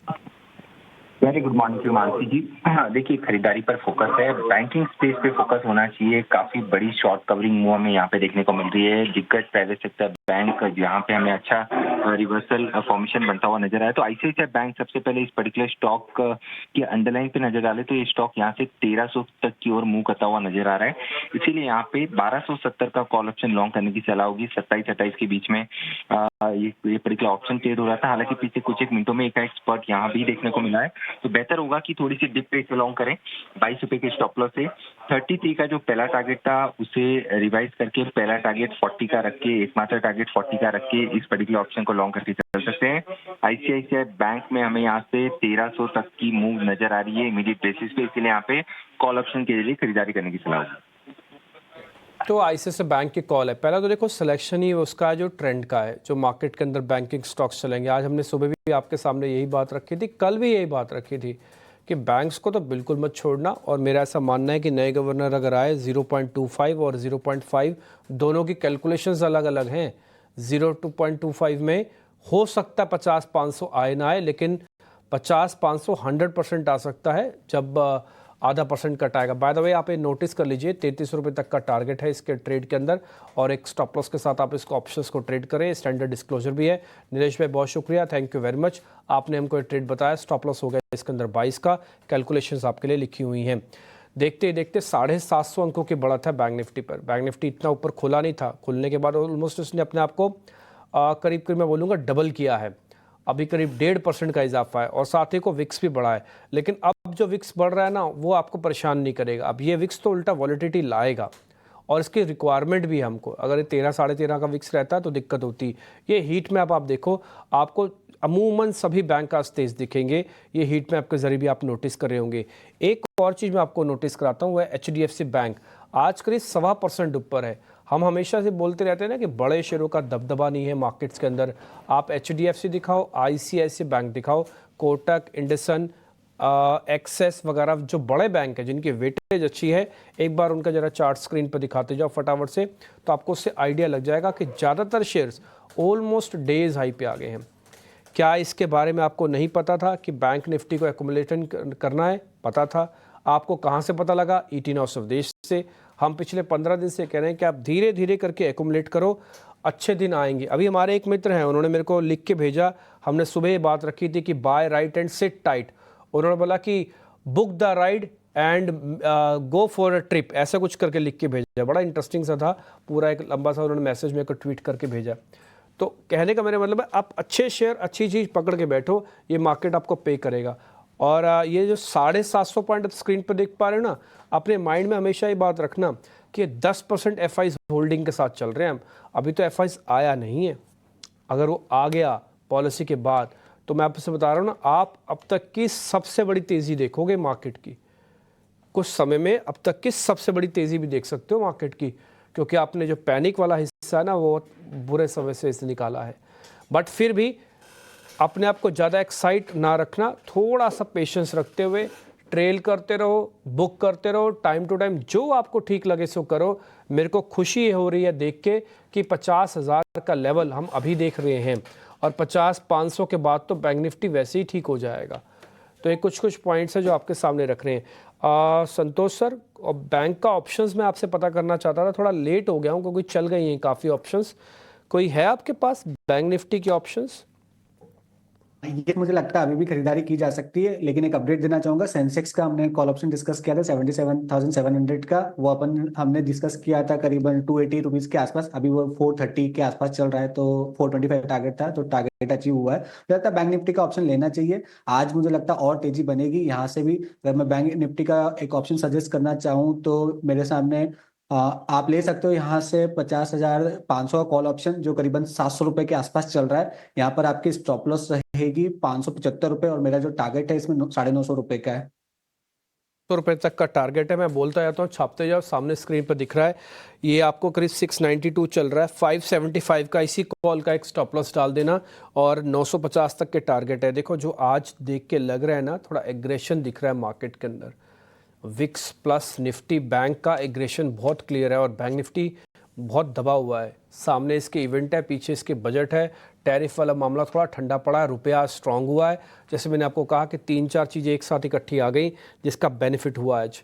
और दूसरा, कल ही मार्केट ने क्लियर कर दिया था कि वो ज़्यादा नीचे जाने के मूड में नहीं है, जब 23,300 के ऊपर और बैंक निफ्टी चला है। आज ज़्यादातर लोगों के चेहरे में खुशी आपको दिखेगी। वजह क्योंकि ज़्यादातर लोग बायर्स होते हैं और इस तरह के मार्केट्स के अंदर मज़ा आता है। ध्वनि पटेल हमारे साथ जुड़ गई हैं। ध्वनि नमस्ते, आपकी ट्रेडिंग कॉल्स क्या है मार्केट की?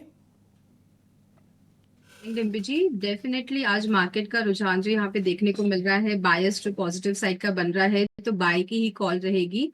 मेरे लिए जो काउंटर मुझे पसंद आ रहा है वो है यहाँ पे CDSL का काउंटर। CDSL के काउंटर के अंदर अगर आप डेली स्ट्रक्चर को देखें तो स्टॉक ने हालांकि गिरावट दिखाई उसके रिजल्ट्स अनाउंस होने के बाद, बट सपोर्ट लेवल जो है उसके पास आके यहाँ पे बेस फॉर्मेशन बनती हुई देखने को मिल रही है। नीचे की तरफ में यहाँ पे जो बेस फॉर्मेशन बनती हुई देखने को मिल रही है वो करीब 1250 1240 की लेवल्स के बीच में यहाँ पे बेस फॉर्मेशन बनती हुई देखने को मिली और वहां से हमें बाउंस देखने को मिला है।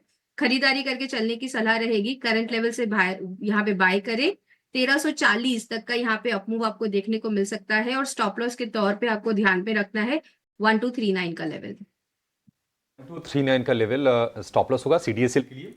निफ्टी की डबल सेंचुरी आज है और निफ्टी बैंक है 725 अंकों पर। एडवांस डिक्लाइन रेशियो बेहद ही शानदार है।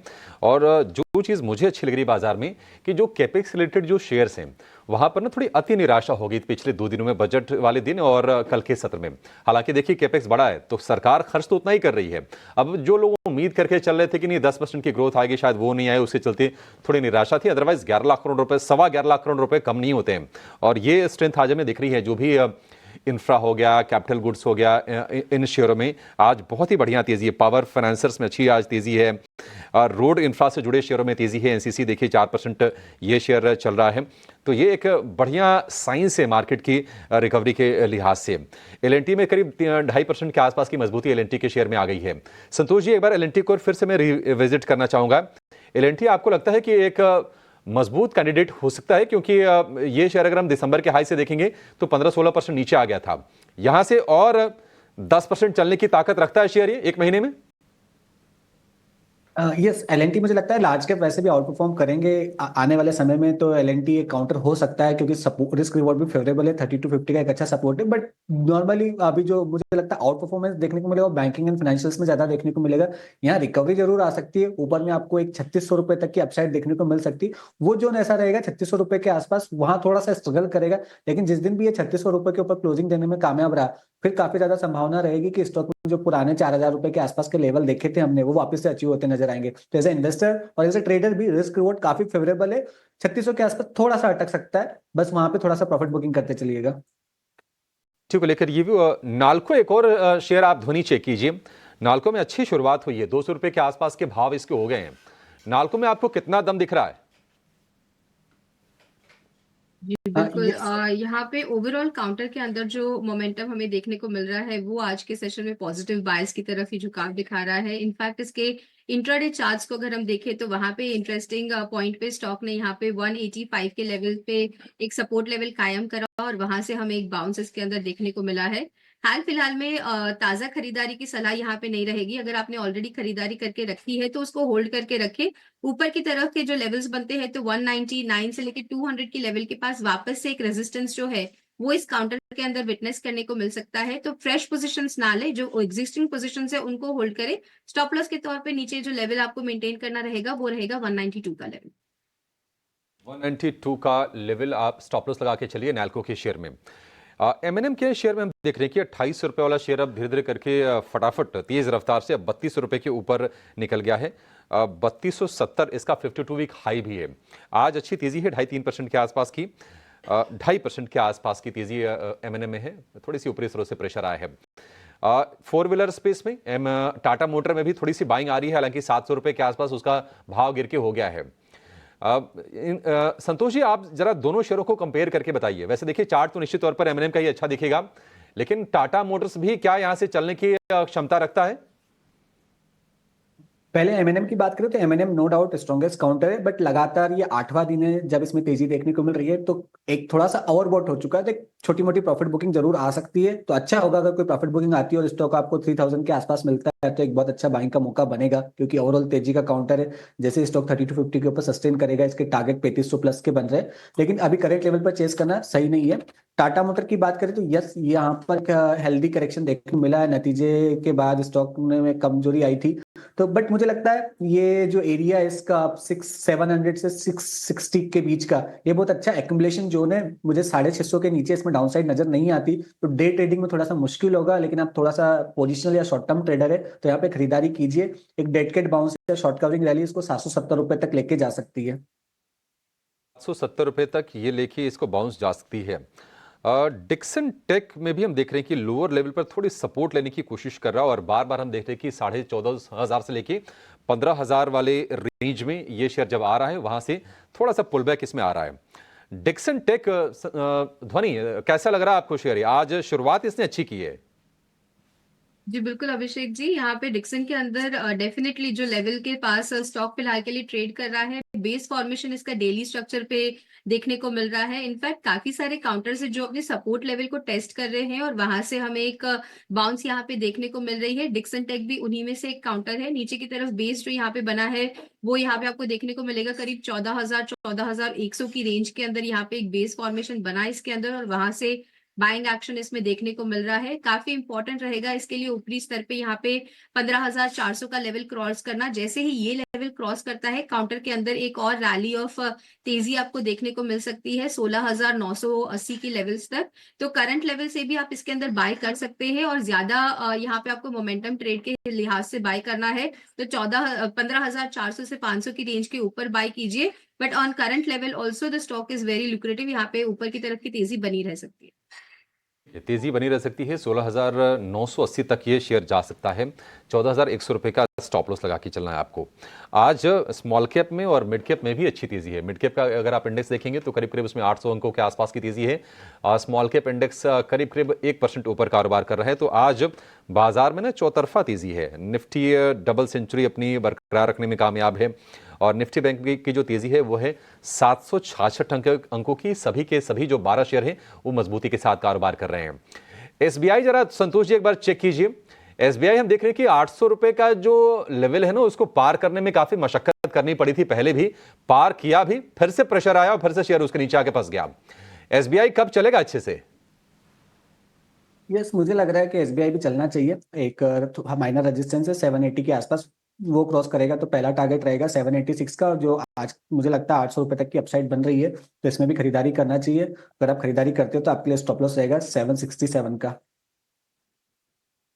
तो चलिए ये एक राय इस वक्त मिलती हुई, और इस बीच बाजार पर ही नजर होनी चाहिए, क्योंकि अच्छा खासा एक्शन बेंचमार्क्स में, ब्रॉडर मार्केट्स में हर तरफ हम देख रहे हैं। छोटे मझौले स्टॉक्स में भी अच्छी मजबूती के साइंस। सेंसेक्स में करीब 700 अंकों की तेजी आप देख पाएंगे। निफ्टी में 200 अंकों की मजबूती। बैंक निफ्टी ऑलमोस्ट 750 अंकों की तेजी के साथ इस वक्त ट्रेड करता हुआ। और मिड कैप और स्मॉल कैप में भी, मिड कैप में इनफैक्ट आउट परफॉर्मेंस 800 अंकों की तेजी है। एडवांस डिक्लाइन रेशियोज में एडवांस का पलड़ा डिक्लाइंस के सामने भारी, 5:1 का रेशियो इस वक्त। और इस बीच listed energy players, gold financing companies और साथ ही हर सेक्टर, हर पॉकेट में एक्शन देखने को मिल रहा है। मेजर प्लेयर्स में सबसे ज्यादा कंट्रीब्यूशन कहां से है? ICICI bank, Infosys, L N T, HDFC bank, SBI, Reliance की तेजी का इंतजार है। लेकिन on the flip side ITC, HUL, Bharti Airtel, Power Grid, Maruti, ये सारे के सारे स्टॉक्स है जो कि कमजोरी इस वक्त दिखा रहे हैं। रिलायंस भी तेजी की तरफ बढ़ता हुआ ऑलमोस्ट 1% के गेन से 1258 के स्तर। ध्वनि, गुड मॉर्निंग। तेजी इस वक्त नजर आ रही है, यहां से क्या और ज्यादा मजबूती के साइंस चार्ट्स पर आप देख पा रही हैं रिलायंस के लिए? Good morning Mansi. यहाँ पे डेफिनेटली रिलायंस के अंदर जो नजरिया बन रहा है वो पॉजिटिव साइड का ही बन रहा है। बेस फॉर्मेशन स्टॉक के अंदर देखने को मिली 1200-1210 की लेवल्स के बीच में, और वहां से स्टॉक के अंदर एक बाउंस देखने को मिल रहा है। हालांकि मोमेंटम थोड़ा सा यहाँ पे स्लोअर एंड पे है, बट यहाँ पे डेफिनेटली एक तेजी आपको देखने को मिल सकती है। जैसे ही स्टॉक यहाँ पे 1265 का लेवल क्रॉस करता है ऑन द हायर साइड, तो फर्दर बाय यहाँ पे आपको देखने को मिल सकता है, जो 1325 के लेवल्स तक स्टॉक को लेके जा सकता है। तो रिलायंस के अंदर डेफिनेटली यहाँ पे एक खरीदारी करके चल सकते हैं। नजरिया आपको यहाँ पे लंबी अवधि का बनाना चाहिए, क्योंकि ओवरऑल काउंटर के अंदर जो मोमेंटम है वो पॉजिटिव साइड का ही बना है। इसका जो पेरेनियल ट्रेंड है उसको यहाँ पे हमने कोई भी एक स्ट्रक्चरल ब्रेकडाउन देखने को नहीं मिल रहे हैं। तो बाय की अपॉर्चुनिटी है। नीचे की तरफ स्टॉप लॉस खास करके ध्यान रखें, आपको मेंटेन करके रखना है 1200 की लेवल के पास, और ऊपर की तरफ की यहाँ पे तेजी जो है वो बनी रहे। संतोष, बैंक्स एंड फाइनेंशियल्स पर आपकी राय जानना चाहेंगे, क्योंकि बैंक निफ्टी इस वक्त 50,000 के पार। सभी के सभी 12 शेयरों में बैंक निफ्टी के इस वक्त मजबूती के साइंस है। इतना ही नहीं, लार्जर बैंक्स के साथ साथ छोटी मझोली बैंक्स में भी अच्छा खासा एक्शन इस वक्त। पीएसयू बैंक हो चाहे प्राइवेट बैंक स्पेस हो, तेजी के साथ कामकाज करते हुए bank of India, Indian bank, bank of Baroda, Canara bank, central bank, सारे के सारे स्टॉक्स। और अभी जहां हम लार्जर प्लेयर्स की बात कर रहे थे, उस लिस्ट में भी सबसे आगे मेजर कंट्रीब्यूशन जो है ICICI bank, HDFC bank, SBI जैसी बड़ी दिग्गज बैंक्स का ही रहा। कैसे देख रहे हैं बैंक्स फाइनेंशियल्स की इस तेजी को आप? मुझे लगता है banking and financial sector lead करेगा। मैं जब आपके यहाँ स्टूडियो में आया भी था, और इस बजट के पहले भी मेरा टॉप पिक जो था बजाज फाइनेंस ही था। उसके पीछे का क्लियर रीजन है, आप एक कंसेंसस है म्यूचुअल फंड्स आप मैनेजर्स का भी सुनो तो जहाँ सबसे ज्यादा वैल्यू है वो है बैंकिंग एंड फाइनेंशियल स्पेस। पिछले 2 साल से अंडर परफॉर्म किया था, तो अब जो तेजी को लीड करेगा वो ये इसी लीड करेगा।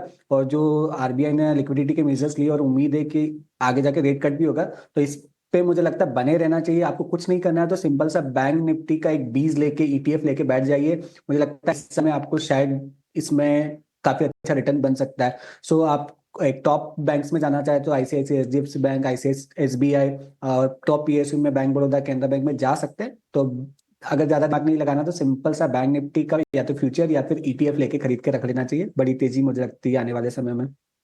That's a good trade in fact. Santosh, thanks for that. Intraday में बजट के दिन जो मजबूती थी उससे भी ज्यादा तेजी इस वक्त बैंक निफ्टी में नजर आ रही है, 50,000 के पार। बैंक्स फाइनेंशियल्स तो है ही। अभी थोड़ी देर पहले अभिषेक भी बता रहे थे रोड, इंफ्रा, पावर स्टॉक्स में अच्छा एक्शन है। इस लिस्ट में एनर्जी प्लेयर्स को भी एक बार जोड़ना चाहिए। ध्वनि, Adani green, NTPC green. Of course NTPC green के लिए चार्ट्स कम होंगे, स्टैटिस्टिक्स कम नजर आएंगे, लेकिन इसके अलावा भी जो एनर्जी प्लेयर्स है like Tata power, JSW energy, power grid, GAIL, इन स्टॉक्स में मजबूती के साइंस हैं। क्या राय होगी? अडानी ग्रीन और एनटीपीसी ग्रीन इनफैक्ट इस लिस्ट में सबसे आगे खड़े हैं। जी बिल्कुल मानसी, यहाँ पे पावर स्टॉक्स के अंदर तो डेफिनेटली फोकस बनता ही है। ये हमने पहले भी डिस्कस करा था कि पावर स्टॉक्स के अंदर जो तेजी है वो यहाँ पे बनी रहेगी। बट जहां तक आप ग्रीन एनर्जी का सवाल है, जिसमें अडानी ग्रीन, एनटीपीसी ग्रीन की बात अगर हम कर रहे हैं, तो अडानी ग्रीन के जो चार्ट स्ट्रक्चर है उसमें यहाँ पे देखने को मिल रहा है कि ओवरऑल एक जो बेस फॉर्मेशन पक्का करना चाहिए वो अभी यहाँ पे नहीं हो पा रहा है। स्टॉक बार बार ऊपर की तरफ का एक बाउंस देता है, बट वहां से अडानी ग्रीन के अंदर हमें एक डाउनफॉल विटनेस करने को मिल रहा है। हालांकि पिछले कुछ समय का चार्ट स्ट्रक्चर को देखें अगर, तो यहाँ पे देखने को मिल रहा है लास्ट ईयर दिसंबर से लेके अभी तक में नीचे जो बेस फॉर्मेशन बनी, तो 885 की लेवल्स तक यहाँ पर एक बेस फॉर्मेशन बनी है, और वहां से हमें बाउंस देखने को मिल रहे हैं। But on the higher level rejection face कर रहा है काउंटर। तो हाल फिलहाल में डेफिनेटली लॉन्गर पर्सपेक्टिव से अच्छे हैं, बट अभी फिलहाल के लिए ट्रेड लिहाज से यहाँ पे एंट्री करना मैं सजेस्ट नहीं करूंगी। तो चलिए, ये राय एनर्जी स्टॉक्स पर और particularly Adani green, NTPC green पर आपको मिलती हुई। वैसे चांदी की चाल पिछले दिनों हमने देखी, कितनी ज्यादा मजबूती बुलियन मार्केट प्रेशियस मेटल्स में नजर आई। थोड़ी देर में विश्व मोहन हमारे साथ कमोडिटी का पूरा लेखा जोखा लेकर भी जुड़ेंगे, लेकिन इस बीच संतोष एक क्विक कॉल आपसे गोल्ड फाइनेंसिंग काउंटर्स पर जानना चाहेंगे। अच्छी मजबूती है, मन्नपुरम फाइनेंस, मुथूट फाइनेंस करीब 4% की तेजी के साथ दोनों स्टॉक्स ट्रेड करते हुए मुथूट 2234 के लेवल्स पर और मन्नपुरम में भी करीब 203 के स्तरों पर ऑलमोस्ट 4% के अप मूव्स हैं। यस मानसी, दोनों ही काउंटर अच्छे लग रहे हैं, लेकिन मैं फिर भी मुथूट फाइनेंस के साथ जाऊंगा, क्योंकि जो मार्केट की गिरावट भी आई थी उसमें इसने बिल्कुल भी पार्टिसिपेट नहीं किया था। अब मुझे लगता है 2-3 दिन के कंसोलिडेशन के बाद फिर से चलने के लिए तैयार है। ऑन इमीडिएट बेसिस जो इसका एक रेजिस्टेंस है 2260 के आसपास, वहाँ एक अटक सकता है, लेकिन 2260 जैसे ही क्रॉस करेगा आपको 2340 तक की अपसाइड देखने को मिलेगी। और आप यहाँ पे खरीदारी करते हो तो आपके लिए स्टॉप लॉस रहेगा 2195 रुपए का। US tariff concern